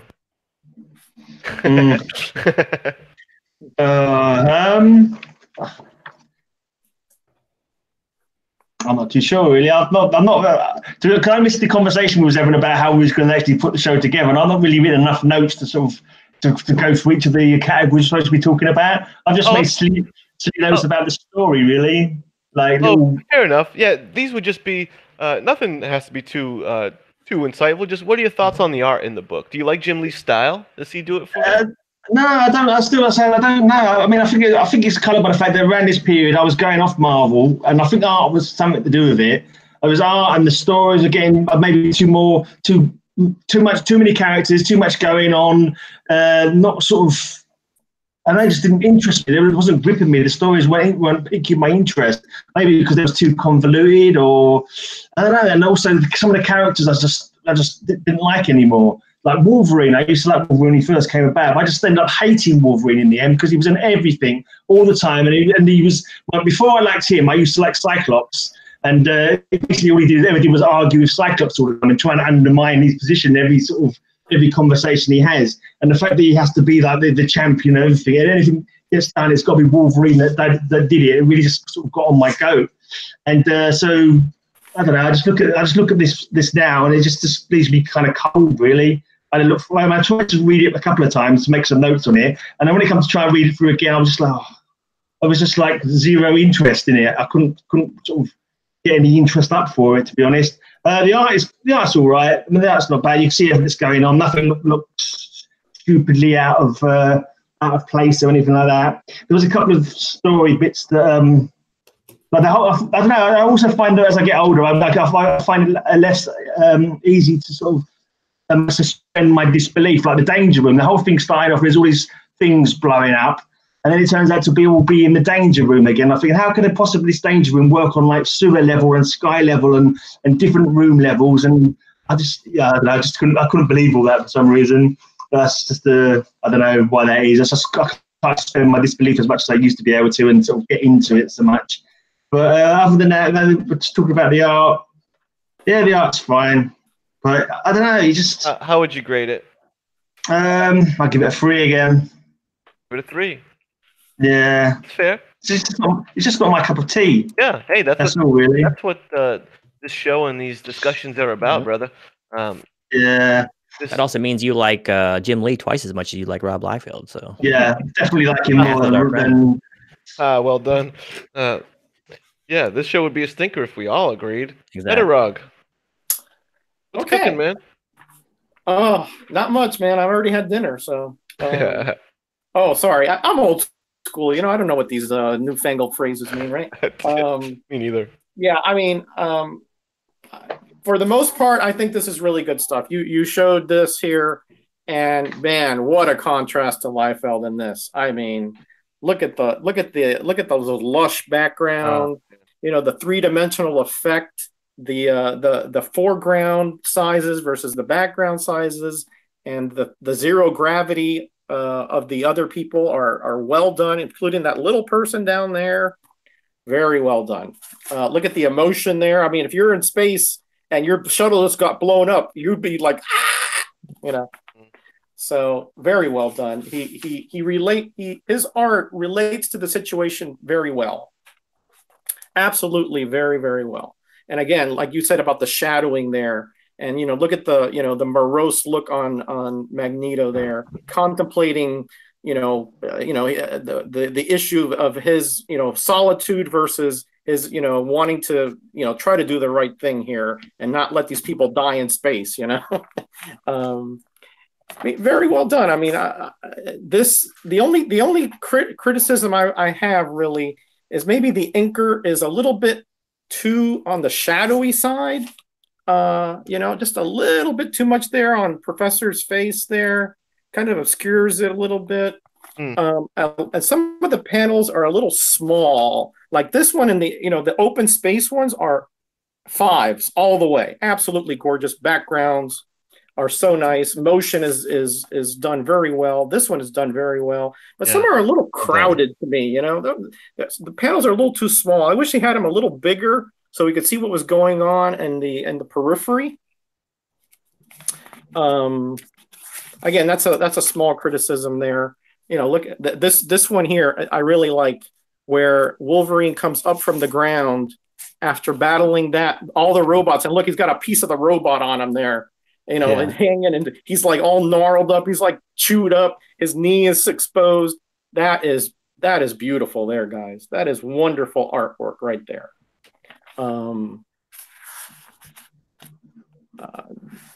What else was I going to say? And this is a bonus here. Every one of these had a different centerfold. Yeah. And again, that's something you can put up. I mean, I'd like to put this up on my wall, except I don't want to rip up the comic because it's so nice. Because this is nice stuff here. This is nice stuff. All right. So again, I wish it was a little less posy. I wish the panels were a little bigger so I could see more of what's going on around it. And I wish the inker was a little less heavy-handed. But other than that, I give this a very solid 4. Solid 4 for Metarog. Well put, well executed on why you think that. And I like it. What do you think about the inside of this book? You gave the cover a 5, no? Yeah, I did. And spoiler alert, I'm giving the interior art a 5 as well. First off, don't get me wrong. I am not a Jim Lee fanboy. I didn't collect everything he had. He's not my favorite artist of all time. But I'll say this about this. A lot of times when the cover artist works on the interior of a book, sometimes they get lazy inside, because they know the cover is what moves copy, and that's where they spend all their time. Well, he obviously had as much time as he wanted to on this book to work on it. So every pencil tick is perfect. His, once again, command of distance, space, and articulation of joints it's so good, and there's a lot of action in this book. And I know you've all shown it, but I mean, I gotta show it too. I mean, what's more iconic than him saying, "I am Magneto"? And you got this guy who's like the size of a Galactus. I mean, he looks more like more of a threat to Earth than Galactus does in this one splash page here. So just incredible stuff. I think you showed this one too. How much more iconic of a jump kick can you have in comic books? Psylocke knocking the helmet off friggin' Magneto. 5 out of 5. Yeah, there is a little bit too much shadowing at some points, but I'm not going to take that away from Jim Lee. I don't think that was his doing. And yeah, I kind of do agree with the panels. I don't know if they were trying to keep the pages down a little further. Maybe they could have made the panels a little bigger, but other than those final gripes, I'm going to go and give it a 5. There's no denying the quality throughout. So 5 out of 5. 5 out of 5. Well said. Now, that brings us to writing. Now, we've been talking so much about Jim Lee. Let's not forget the other rock star in this equation. Goes by the name of Chris Claremont. And Chris Claremont, also big part of X-Men history and big part of the X-Men reboot. I think if I'm keeping tabs on the flow of things, Greyman, what do you think of the story? What the dialogue was doing? What's happening here? Okay, right. Yeah, he's basically disappeared. He's on asteroid M, and he's separated himself from humanity. So these guys come and try and get him back into the fold, and they manage to do that. But it seems to be a bit rushed. He goes from one place to another really quickly, and at one point, when someone gets injured and they end up in Genosha, I think it's Rogue, and then suddenly they get attacked, and then suddenly the X-Men suddenly manage to get there within, seems to be running a space of 2 panels, seem to get all the way to Genosha like really, really quickly. I suppose it's starting up a few premises as well with, Magneto's been away for a long while now. He's coming back, and he takes some nuclear bombs from a submarine that he sunk before, and he sees the skulls and the bones of the people that he killed, and it kind of brings it home to him. But it's awkward because the chemistry between the Magneto, the villain, and the heroes is awkward because they've been allies before in the past as well. So there's a lot of kind of interesting interaction and thoughts about, we were friends, and Wolverine attacks me, went to kill me, that kind of thing. I think it's a bit daft that Wolverine even goes near Magneto after having all his adamantium stripped out of him that time. You think if any kind of situation that involves him, he should stick far away from. I suppose they can't do that because he's one of the main heroes that people want to see, so they can't really do that. I just think it was a good sort of opening stuff to set up some premises for the future books to sort of work on, really. There was one bit where the bloke's sister, what's his name? Anne-Marie, the sister of she's one of the mutants. She's gone to the satellite, and she gets shot in the back by one of the police or soldiers, whatever they were, who've gone after them. Agents. Are they shield agents?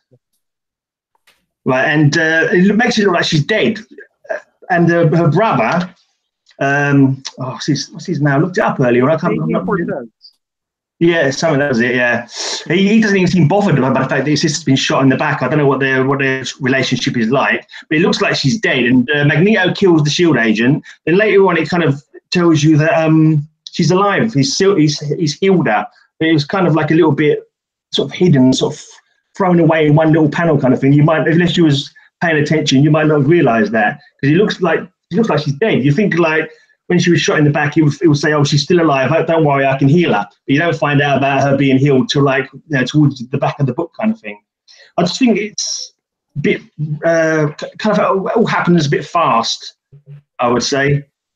That's about the only thing I think about. But it sets it up nicely, I suppose, for the future. Like, will Magneto be a danger to the Earth? Will the Earth attack him and cause him to fight back?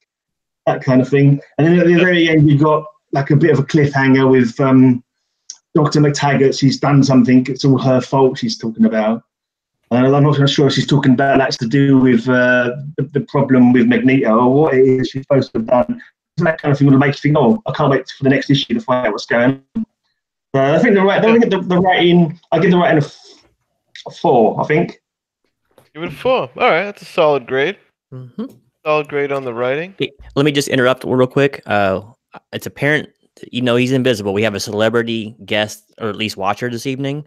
I believe Rob Liefeld's been actually watching this because we have gotten our first thumbs down. Just saying. Mm.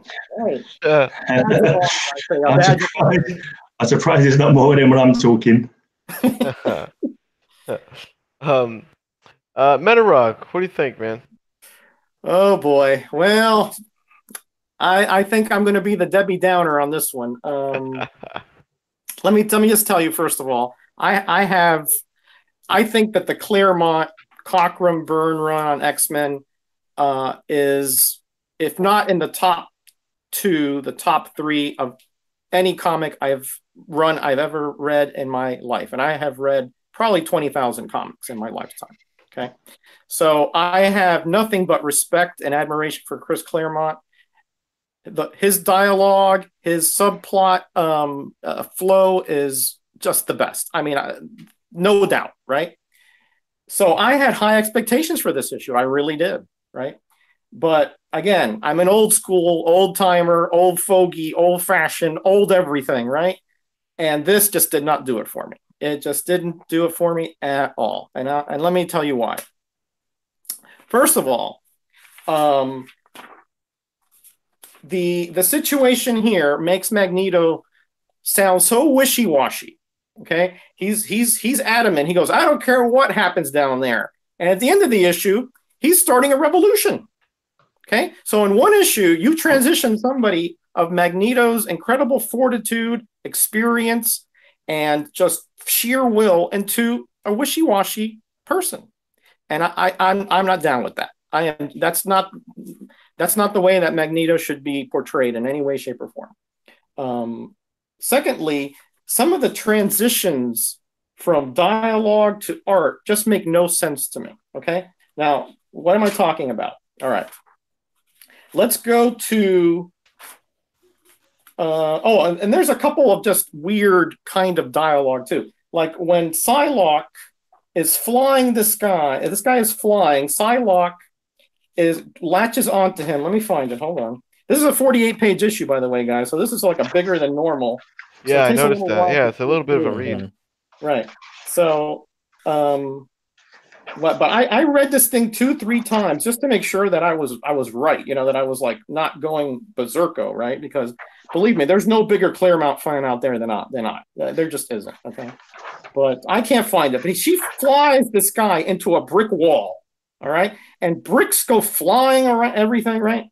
And she says, "Well, thank God I wasn't really nasty with him, or else he'd be dead." Well, you're telling me a guy flew head face into a wall, bricks flying out, and he's okay? No way. Okay. No, it's different if she said, "Well, I don't care if he lives or dies." Well, okay, well, that makes sense. But don't tell me you're taking it easy on a guy when you're flying him into a wall with bricks flying everywhere. You're killing him. All right. And then again, the transitions here, like when the acolytes are healing Magneto and he's unconscious, right? And then all of a sudden they appear in Genosha, attacking the Genosian people. Why? How did that happen? Where was the motivation for that? We don't know anything. All we know is they were in the satellite and now they're down there. Not only are they down there, they're down with one of the SHIELD agents also attacking. Again, the transition of the plot is terrible, absolutely awful. And for me to be confused, okay, you can say this guy is old, dude. Everything has to be explained to him. Fine. But that is just terrible, terrible writing. To me, this does not look like Claremont classic. To me, Claremont had something to do with this, but I think Jim Lee tried to put the art before the dialogue, and that's why it's so choppy. That's why it doesn't flow, and that's why the transitions are so horrible on many of the parts where that people just show up in places without any explanation. And I'll end with this. When Magneto is fighting the X-Men and he, by the way, they do get points for this. They do reference previous episodes, previous issues, like when Magneto is sunk the sub, I think X-Men 150, he references that. They didn't put a footnote, which is a shame because they should have put that. And they also reference when Magneto was the leader of the X-Men and he had a good relationship with Rogue. She tried to talk him out of it, out of being so aggressive with the Russians with the missiles, right? But the part that gets me, right, is that when he's down there in that muck and he sees those skeletons and he realizes at that point, hey, I didn't kill a submarine. I killed people. I killed people that suffered. And we all know that he's a survivor of the concentration camps in Nazi Germany. Okay, at that point, it should have been some kind of revelation to him. All he does is that I've had enough. I fly off, and then the next time he comes, he's back and being aggressive again. Again, that just a lot that in this issue just did not make any sense to me whatsoever. His wishy-washiness, the inability for him to realize that such a startling event had any effect on him whatsoever, and those very choppy transitions, I can't give this anything but a 2. Ooh, a deuce. Metarog dropped a deuce on X-Men #1's writing. Hey, no, I'm here in my comic room, not in the bathroom. You heard it here first. Genome. Well. Do you echo the sentiments of Mr. Metarog? Kind of yes and no, but I'm a little bit on the inverse. Let's talk a little bit about the story. The story inside is a tad generic, and I think this book was written more in lines of, because they knew the hype was going to be big, of luring in new readers for X-Men, people who have never read the book before.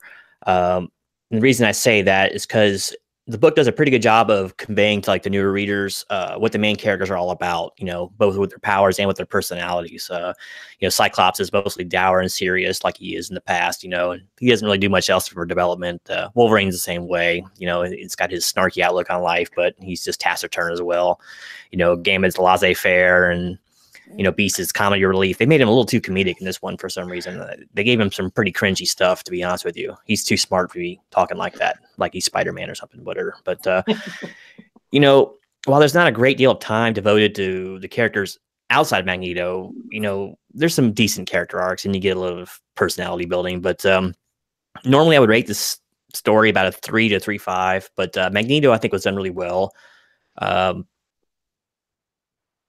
I know Metarog kind of called him wishy-washy. He started to get a little bit. He started changing his outlook on things after I can't remember her name. The sister was killed.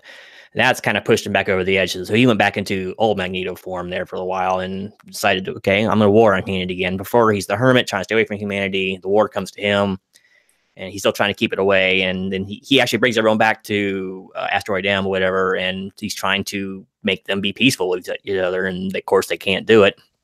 So after the mutant is killed, he kind of gets into beast mode again. You know, we find out later she comes back. Yeah, exactly. Yeah. So maybe that's why he wishes to watch it again later on. But I do like the dynamic of him in the sub, kind of seeing you never see supervillains have to see the consequences of their actions.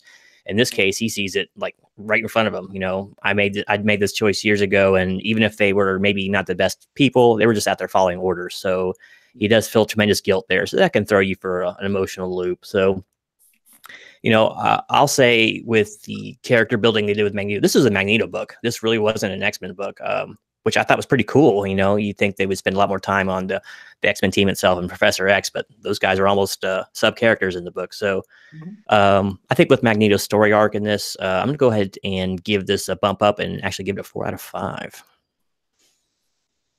4 out of 5 from Genome. Okay. I would say Magneto's part in this book is my favorite part of it. And there are some, yeah, if you get to the nitty-gritty of it and get to real specific scene-to-scene transitions and some, you know, motivations here and there, there's some holes in it. I think Metarog's got a fair point. But I think credit should be given to good villain development, which a lot of comics lack. One thing I really can't stand is the either villain with apparently no purpose, like when we had Strife in X-Force, they're just kind of there and they just want to start shit. They just show up and they just swing it. It's like, all right, I guess it's beef time. They're just there as a device to give you action panels. And the other kind of villain I don't like is the kind of generic, I just want to take over the world villain. And Magneto is not that, and Claremont writes that accordingly.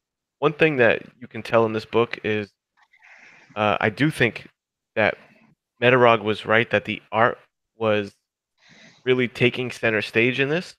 And I think, yeah, I think this is probably written in like the Marvel way, right? Which was you're drawing out the book first and you're kind of fleshing out some of the pages secondly. But I feel like you can tell that this is being written by someone that knows these characters, you know, because Claremont has spent lots of time with all these characters, and I think it shows because you're getting really particular character moments with among the team. The banter is all good stuff, and Magneto's not your generic villain. He's trying to, you know, seek solace on Asteroid M. Yeah, like you almost get left at the end that like the X-Men are kind of the shit stirs, and like Magneto almost comes off heroic in this or noble. Like, hey, leave Magneto alone, you know? And I thought that was kind of interesting. And one of my favorite panels is it's coming to the point where Magneto is starting to snap, and it's after the scuffle, and he's chilling here after the battle, kind of licking his wounds, and the guy points out, man, you got scratched. And Magneto's like contemplating on it, and he's like taken aback by the fact that Wolverine clawed him like that. Because there was no hesitation in him, no mercy. Had I not withdrawn from the field of combat, he probably wouldn't have stopped until one of us was slain. Why has he turned on me? What has changed? So I don't know. I just thought that was cool. Of like, it almost seems like it hurt. It like hurt his feelings. Like he felt betrayed that Wolverine attacked him. And then he starts to lose his shit. And then you get the epic last scene announcement of I'm back, baby, and I'm about to rain some hell on you. Now, one thing I'll say about Claremont is, even though kids were probably a big part of the audience here, he really doesn't dumb down his writing. A lot of the language in this stuff is real verbose. It's not, cookie cutter writing, I don't think. Yeah, that's classic Claremont. He's always been, he puts a lot of word balloons in one panel. Yeah. Yeah, it's not a... so anyway, I was digging it. It's not like a perfect 5. I think it does the job, but it's really about the art in this book. And I'd probably hit it with... I'm going to go with a 4, too. I'm going to go with a 4 as well on the right. Bang. Let's see. How's the chat doing? Throw in your take on... Well, it might be tough since they don't have it in front of them, but if you have any grades on what you think of the writing of this book from what you heard, throw it in there. Let's round this baby off with the overall concept, which I think would be, a bit of the... What do you think about the relaunch of the series? Was it good timing to do that? The multiple covers, stuff like that. Let's see. Greyman. Actually, who was first on that? I forget. Who's it on? I think I went first, didn't I? Yeah, you went first. Oh, does that mean I'm first? On concept? Yeah, speak up, man. You're first, man. I'm first. So, let's go. Yeah. Point man. Concept. Was the X-Men due for a relaunch? Yeah, I don't think it was a bad idea. I think you're getting into the 90s, the industry was changing a little bit, and I didn't really see a problem with, because I'm not big on new number 1. It's done way too much. So a lot of times I'm like, just let it run, man. But I was okay with this relaunch of the X-Men. They were getting at, what were they, in the high 300? No. What number was the Uncanny at before they relaunched? Anybody know? Did it get into the 400? No, I don't think we're 4. They were like in about 300. High 3s, right? High 2s, low 3s, yeah. Yeah. Yeah, because Jim Lee was still doing art in the 280s or whatever.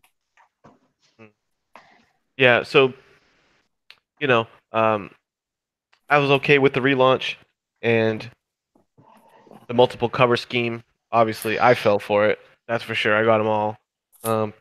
Good stuff. So I guess in the concept department, 4.5. 4.5. Just because these costume redesigns will forever be their designs. Well, the favorite renditions anyway. So, yeah, man, I'm gonna go 4. What did I say? 4.5. 4.5. Greyman, how would you answer the concept question? Which is a little, it's our fuzziest category, but I don't even remember like when this came out. So this took over from Uncanny X-Men, did it? Uncanny X-Men finished and this died. I thought it ran alongside it or something. No, X-Men kept going. They split it. So right, so it ran alongside it. Okay. So I don't even remember the bloody period now. So it's not so long ago. So I just got to go for.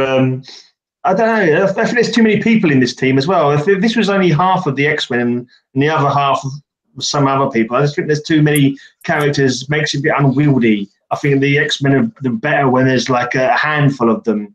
So you've got less. You get more wealth of interaction with less characters. But when you've got so many characters, it's like you don't expect as much. They always concentrate on the big names like Wolverine all the time, and I don't know. I don't think it needed another I think they should just stuck with the Uncanny X-Men if that's what they had, unless they had too many characters and they needed to. I'd like to know how many characters were still in Uncanny X-Men. So was it a whole new team? Well, yes and no. They added some members, but what they did is they split the team into a gold team and a blue team. Okay, but they talk about the gold team. Oh, right. Basically, got both teams. There's both teams in this book, though, isn't there? Yeah. So just half of them aren't ongoing in this title, or do they kind of ship over from book to book? I didn't. Somebody would have to go answer that one. I didn't read this after this issue, so. Yeah, so I kind of quit Marvel full stop about that 4 months after this. Is this from the first time that they started using that term, X-Men Blue and Gold? Or were they saying that before this in the older Claremont run? I forget. They say it a long time to read it. In the chat, Dave Enrique says X-Men were the blue team and Uncanny were the gold team. So that's how they split it up. Because in this issue, they split up. You know, they're referencing, hey, this is the blue team and this is the gold team. Like Wolverine, Psylocke, and Gambit were part of the gold team. I'm just wondering if that concept of those two teams by those color names was started in this issue or not. I just wasn't sure. I thought it was, but I mean, think it was, yeah. Which I think, to its credit in concept or writing, was a good idea, because the X-Men has lots of characters and lots of good characters. You got a team full of lots of fan favorites. So I think it was a smart move to split it up into like 2 task force. You know. And then you got X-Force as well, so you kind of got 3 teams. Of characters. One thing I was going to say, I forgot to mention earlier on, was that Gambit kissing Jean when she was supposed to be, when he thought she was unconscious. That was a bit creepy, wasn't it? That was odd. That was really. And then Jean kind of like she was like, "Oh, we actually got a good smile and a lovely body and all that." When was she not married, or was she not with Cyclops at that point when she was saying all that? But it was, I don't know. Some of that dialogue was a bit weird. Yeah, but that was a robot. That was a robot that he kissed, though, and it blew up on him. Yeah, but he didn't know it was a robot, did he? No, he thought it was an unconscious woman. Well, it doesn't make it all right because it could turn out to be a robot. It was a very stereotypical kind of move, because supposedly he was like a Cajun kind of womanizer. Yeah, in this book, he's almost like a Cajun Pepe Le Pew in this comic. That's all I can say. Yeah, I would say, yeah. For concept, then, I think the concept probably tell more of later issues. If it ended up being only half this amount of characters featuring mainly in this book, it was a good concept to split it into. But I'd say 3. I'll go for 3. 3 from the Greyman. Metarog, what do you think about the concept? Yeah, I'm pretty close to what the Greyman is saying here. I mean, I love that Uncanny book there, by the way. What is that? 270? 275. Yeah, that was right around when they split up into the 2 issues. Awesome. To the 2 series, I'm sorry. To me, this was the what I didn't like about it. Again, I was around back then. Is they sold 8 million issues, guys. Can you imagine that? 8 million issues. Now, of course, 5 variants. So, and a lot of people bought them all or multiples. But I thought that kind of turned me off. I thought maybe 2 would have been plenty, so I didn't like that cash grab aspect of it, so I downgraded it for that. But I thought the connecting covers were a good idea. Again, 2 or 3 would have been plenty. That was very rare. In fact, this might have been the first, for all I know. I don't remember exactly, of those connecting covers, but it was very well done, obviously. And again, the gold and the blue team, was it necessary? Again, I wasn't a big X-Men reader. I think Greyman is right that there were too many characters for one book. I mean, when you have that many characters, you can't develop the character well. The action is everywhere. You have to make it a little bit tighter, right? So if they did split it up and they had the 2 teams in the 2 books, I think that was actually not a bad idea. Now, probably 1 team would have been plenty, and they could have made an X-Force or whatever, but as far as that goes, yeah, I think more than 6 or 7 characters, it gets a little bit too much to really have a coherent ongoing story. So that part. Now, the one thing that I think, though, about this that nobody has mentioned yet is that when you look at the costume changes, right? I was thinking to myself, well, you know, that's cool, but why exactly are they doing this? Well, remember that the animated show was just was taken out of these costumes in this series, Sure. right? And then I said, man, these things look like there's a toy line or something coming. And guess what's on the back cover? X-Men action figures. Yes. All right. Now they are here. He's in the X Factor uniform there. Yes. Black suit. Yeah. But this issue kind of reminded me of a little bit of a marketing ploy to it. Just that kind of vibe to it. I got nothing to really hang my hat on. It just gave me that vibe as an old time collector that there was more to it than just, you know, a number one issue. That they were going to expand their reach into other realms, right? And so, again, is that a positive or a negative? Depends on your perspective. Okay, but to me, I think it actually is a pretty good concept. It has some logic behind it. I don't like the cash grab about it. I think it just went a little bit too far as the multiple covers. And again, you're charging $150 because it is a bigger issue, and everybody was going to pay. You could have sold this for $250; they would have bought it. So because of that, I give the concept a 3. And you know what that makes me think of? And because those toys, they worked on me. I'll tell you that. This marketing ploy that they did, it worked on me, man. And man, I would kill for them to care about the X-Men that much nowadays. And it depends on your perspective, right? What I wouldn't give to see the newest copy of Uncanny X-Men, and on the back an ad for a new toy line that they're putting in stores in an animated series. I say, holy shit, Marvel Comics cares about X-Men again. It doesn't, like, everything has to be a movie. Like, yeah, let's do the toys that connect to the comics. Like, I wish the comics were more of a driving force in the marketing, like they were. You know, well, the toys are just not that big anymore. I don't think there's any real toy stores, dedicated toy stores anymore since Toys R Us went down. So I don't know if that's a thing now. All right, Genome, you're the last up, sir. Well, let's talk about concept here. I'm going to be a little more analytical about it and kind of look at it from the distributor standpoint. Once again, we're talking about the heyday of comics, and Marvel was doing anything they wanted, and they tried anything under the sun. And I can't think of a more brilliant idea. Basically, almost single-handedly with this issue alone, they created the speculator. And you had people who don't collect comics just buying them on hype, and, you know, because comic prices everywhere were just through the roof. So, you know, no one thought about supply and demand, of course, when they were doing this. But so they created a new market almost with this book. But I mean, what better idea do you have? You take a red hot artist, you take a very popular team, and you relaunch it while still keeping the old one going.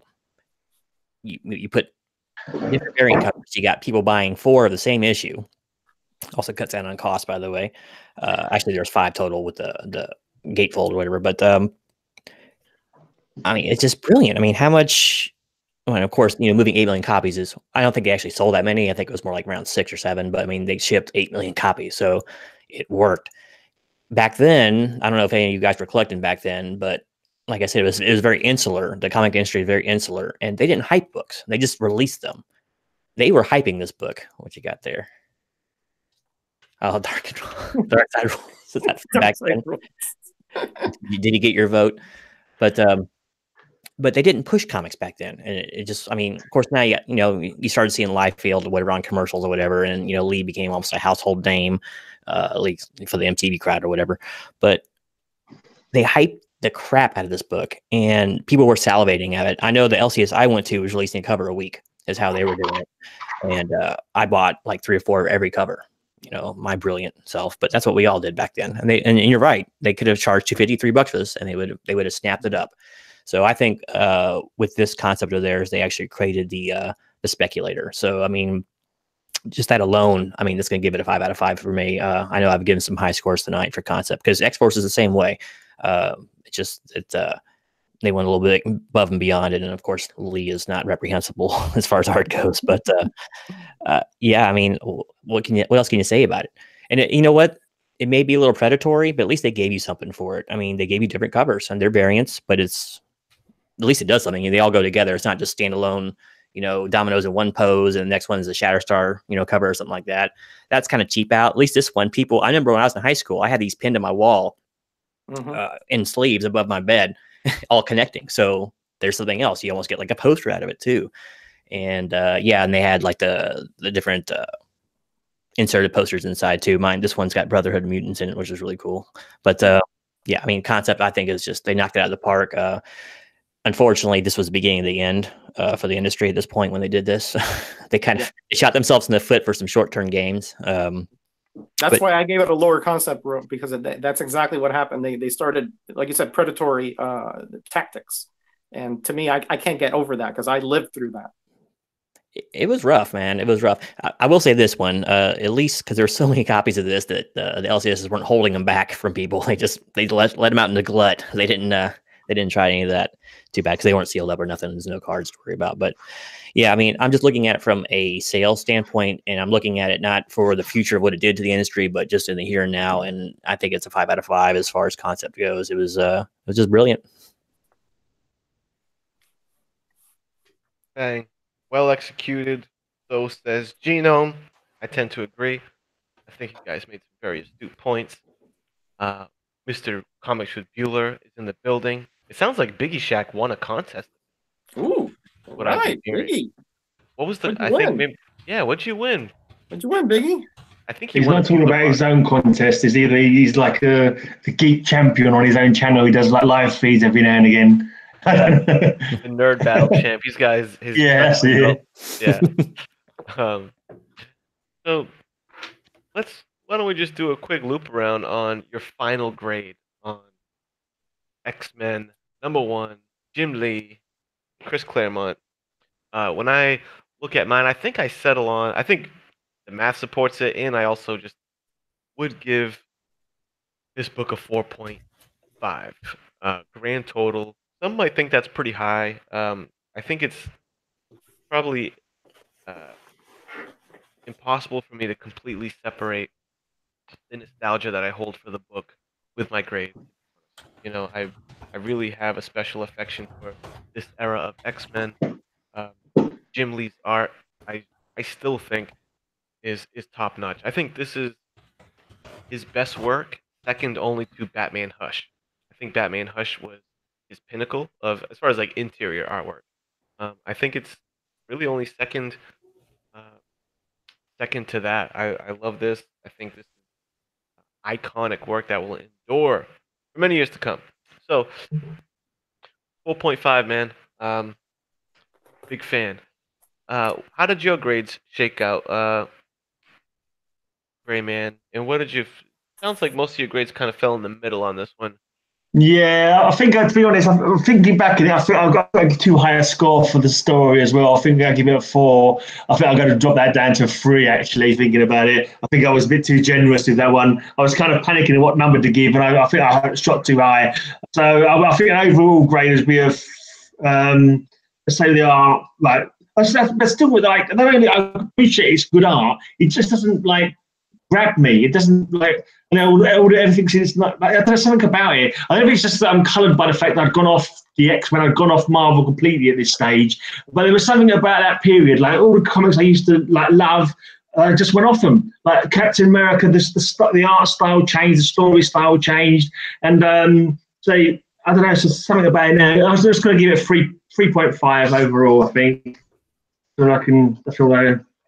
3.5. Yeah, that's what I can think. Yeah, 3.5. I like it. I like your take. To be honest, like I wanted to read it again to do it. I've written that in my notes here. I put anti-interest equation because it's like it's about reading it. I just couldn't. Too much words going on. The boxes are all too busy with art and stuff going on. The plot moves along too quickly, and I was just kind of like couldn't bring myself to actually read it through again the second time. I can dig it. 3 I'm going with. Number 3. Knocked it down a point. Slightly above. Slightly above average. Yeah. Yeah. I was thinking as well about Magneto, about how he was like his backstory. And they, like the master race of Hitler were kind of like, saw the Jews as being like lesser people, but now he's kind of like the same way himself. He considers himself to be the master race, doesn't he? He's like Homo superior. It's kind of I never really thought about that before until I was reading this one. I was kind of thinking, I don't know. I made that point too. That I thought that the way that he changed from beginning to end in that issue, just didn't seem natural to me. Mm. Yeah, fair enough. What'd you think as an overall grade there, Metarog? Okay. Again, I give a little bit more credence to the interior art and the story than the other elements, but in this case, the cover is just so fantastic that I gave that a little more weight. So again, if it wasn't because of the issues I have with the story, and again, that may be because I have such a high I hold Claremont to such a high standard, and to me, this is the poorest of his writings that I've ever read. But overall, I think still a solid issue. Has its faults, but still better than average, way better than average. 3.5. 3.5. Solid grade. Mr. Genome, you had some high marks for this book. Where did you fall on the whole? Well, and once again, I hope no one confuses my high ratings on my actual like for the book. It's not like my top 10. It's not my top 20, probably even books of all time. I know quality when I see it, so I try to give it accordingly. And, I found it enjoyable, both art-wise and story-wise. So it's going to get high marks for me. The concept, of course, pushes it way up. That's, once again, another... actually, there was 3 5s I think I had in this one. Yeah, there was actually 3 5s. So... So yeah, once again, I'm not just a Jim Lee fanboy or an X-Men fanboy anywhere, but and I will caveat this by saying, outside of the vacuum of just giving it a singular score because of how it did at the time, this and X-Force 1 are basically the demise of the comics industry at the time. So yeah, there were harbingers of doom, but I won't hold that against them at the time. Marvel they were lured like anyone. They want to make money. So why not make money? Let's push a product out there that's going to make some money. So they tried some new things. It worked extremely well. They just, they sold too many of them. But anyway, I'm going to go ahead and give it an overall score of 4.75. It doesn't quite reach the pinnacle of perfection. But, it's not my favorite book. But, Marvel just knocked it out of the park. The hype was unbelievable in an era of limited advertisement. There's no internet back then. There was no, MTV, I think, is the only thing that aired anything about comics back then. And it was pretty briefly, and it'd be like 3 a.m. when it happened, So it was all word of mouth. But even then, the hype was real. You're hearing about this book before it came out. It's a book everyone knows, not just collectors. This was, once again, I think, the beginning of speculation for a lot of people. Yeah. And it's a book everyone and their mother knows. If you've ever read a comic, you probably have at least seen the cover of X-Men 1, if not read it through. And, I think it's just the benchmark of how you launch a new series. You put a good artist on it, you put a good writer on it, and you don't always have to go crazy with the concept like they did here. But, back then they could do any kind of concept and move copy because that's just how it rolled back in the 90s. But yeah, I have to give the overall 4.75. Pretty amazing. Boom. Not a 4.5, but a 4.7 for the first 4.75 in the show's history. Highest yet. There you have it, guys. There you have it. We ran through the books. We hit you with one that was, even not. I like that we all fell on different in different spots. We kind of universally shat on X-Force, I think. So does history. Don't feel bad. Yeah. But I like that in that opinion, I'm sure. Yeah. But I liked that we split a little bit on X-Men, which is what's funny though? Not to interrupt, but I had forgotten how bad X-Force was. I have not picked up the X-Force book since probably 91 when I got it. And I was like, well, people trash Liefeld a lot. Maybe it won't be that bad. Maybe the story won't be as bad because I don't remember. I wasn't a big X-Force guy, but man, I just couldn't believe how badly it aged. It was bad. I still want to know what happened to Kamikaze. he's still wondering what happened to Kamikaze. He literally comes flying out and disappears. Yeah, it's crazy. You know, No, if yeah, Kamikaze was unconscious, Gambit might have kissed him. I thought that I was going to give X Force 1 a much lower grade, but you know, when I broke it down, I mean, it's not good, but it's, to me, it wasn't absolutely horrible. And you know, again, the writing was just slightly better than I expected, and the art was just about what I expected, which is not much. You know, the funny thing is, for as much trash that I just talked about it, I gave it the highest score of all of us. I gave it a 3. So yeah. You were pretty kind to it, actually. yeah, mostly because the concept was a 5, so that helped. That kind of threw the aggregate off, but whatever. Uh-oh. I don't know how to adjust these headphones. There you go. Okay, so we're done, guys. We went a really long time. We went a really long time. I gotta turn in soon, but I will say, first, the maiden voyage of this show. We did it. Wow, Gentlemen, thank you for joining me and doing this show and chatting comics with me. Everyone in the chat, really appreciate that. We have 14 of our fellow comic buddies here in the chat. Perry Comics, Biggie Shack, Genome. I almost shouted you out. I'll take it. 90 MF Comics, The Unknown Comics at Werewolf by Lunch has really been hanging with us the whole time. Beulah stopped by. Highly a Comic Bro for sure has been hanging out. I really appreciate that. So yeah, I think we got a fun little concept. You know, it's fun to go through some of these old books and chop it up. It sounds like Biggie Shack Comics is going to be, once we wrap up here, sounds like he's going to be doing a celebratory live stream on his channel cool. because he won some stuff. So Cool. Biggie Shack's an entertaining dude. He keeps it realer than most. And I think when we're done here, jump on and say hello to him. Any closing words? Oh, Mr. Miracle Comics in the house. I'm still here. Still here. Yeah, I scrolled a couple times. I didn't see it, but yes. Mr. Thank you, Miracle Dave, for hanging with us. Yeah, that's awesome. He said he had us in the background while he was doing something. So I appreciate that. Dave in the house, our northern buddy. But we're due to get on he's one of the first couple guys that I streamed with, so I'll be eager to get Mr. Miracle, Dave, back on a live hangout. Tomorrow, let's tell you what. Greyman, do you have any videos on the horizon that the folks in the chat and us can expect to see from you? Yeah, I've got a couple of videos of more stuff that I've got. I've got this AOK from Prowler671. I'm going to be opening up tomorrow on my channel, and just a couple of other opening videos, really, of just some stuff that I bought on Facebook. So yeah, always spending too much money, trying to fill up them runs. If anyone here in the chat is not subscribed to the Greyman, you're doing yourself a disservice, because if you love comics, Mr. Greyman has no shortage of comics. The dude's got boxes and boxes of comics. His series Counting Comics is just him going through all his boxes. He's got some really cool stuff, especially if you dig like 70s, 80s stuff. He's got gold mine. So great dude. I'm glad we were finally able to get on a chat together, Greyman.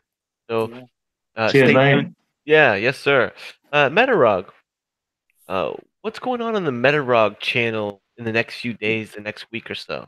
Well, I've always got something cooking in the cauldron, but this week I met up with Night Tiger, so I'm gonna put up my video, a little chat with him, and I got a contest entry coming up, and I got one of my all subscriber shout outs probably in a week or so. So watch out for that in March. I also got a couple focus videos, but I'm not going to say anything right now because I still have research to do. So I don't know when those will come out. Yeah, I've heard a couple things behind the scenes exclusive that Metarog shared with me on some videos that he has in the pipeline. And I'm not going to let the cat out the bag, but he's got some cool projects in store for us. So definitely is a guy that you want to be subscribed to if you're not already. But I suspect you are. He's got a boatload of subs. Genome, anyone in this chat who's not subscribed to Genome Presents, I think you probably want to do that. One thing's for sure, if you like Hearthstone, he's the channel to hop on. A lot of Hearthstone streams. But the reality is, I've never played Hearthstone. I don't even know the rules to it. But I've hung out in Genome stream plenty of times because really it's like he's playing Hearthstone, but he's really just kicking it with the homies, chatting comics, chatting pop culture, chatting whatever, as well as cool like green screen comic based videos, some cool tech going on over at Genome Presents. So Snakes. oh yes, snakes. He's the snake charmer. Um, so that's my take on, and I've buttered your bread here long enough.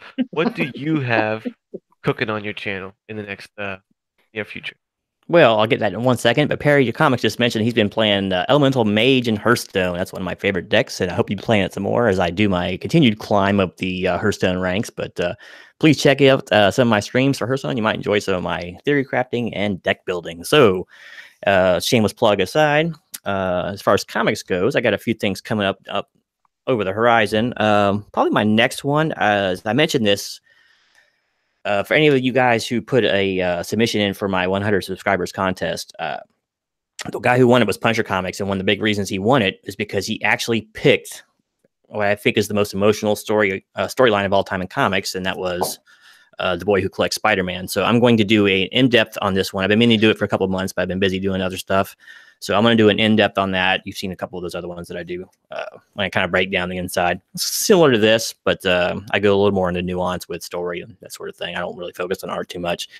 And I was looking at these covers the other day, and I think it just goes out saying I need to do this pair. This is Punisher vs. Wolverine. This is the late 80s, early 90s, like epitomized. It's, of course, got Jim Lee, too. That doesn't hurt. Great fight.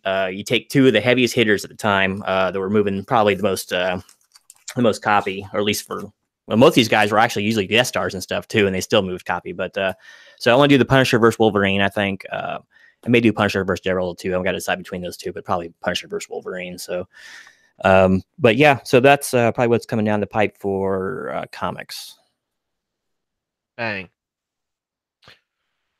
And of course, these shows. Friends, I'm tired. We're almost 3 hours strong. I think it's been that long. Whoa. Yeah. My wife's gonna kill me. Yeah. I think before Greyman. What time is it? 4 in the morning, almost over there now. Nearly, yeah, 10 to 4. Yeah, I'm low on my usual comic head energy that I usually wrap up these shows on, but I will leave you with this. I did a lot of videos and streams. I think like every day I was on this goddamn YouTube. I don't know what got into me, but tomorrow I'm gonna announce the winner of the contest. All right. Definitely gonna make it happen. I'm a little like a week overdue than when I originally wanted to. But yeah, the 200 sub contest winner.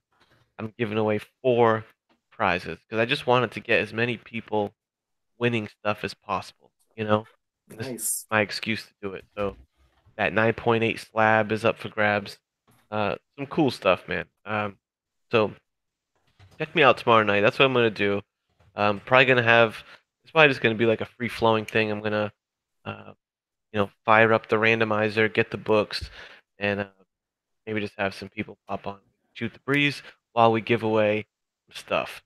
It'll be really fun too if the people that win the stuff are in the chat. That'd be exciting. So check me out tomorrow. Time, I don't know, 9-ish Eastern time, maybe something like that. Stay tuned to this channel for more of Graders Notes. We'll be coming at you sometime soon. Stay tuned, and yeah. Unless anyone else has some much shorter show next time, I think, Kenny. Yes, maybe one comic. Yeah, one comic. Yeah. Yeah, we're gonna huddle up after this show and tweak it out so you guys don't have to, marathon this thing with us. But I appreciate you guys sticking it out on our first prototype show here. There's one more thing. Not only is this the first show of its type right now, this is also, I believe, your first stream where you have not dropped any comic books or slabs.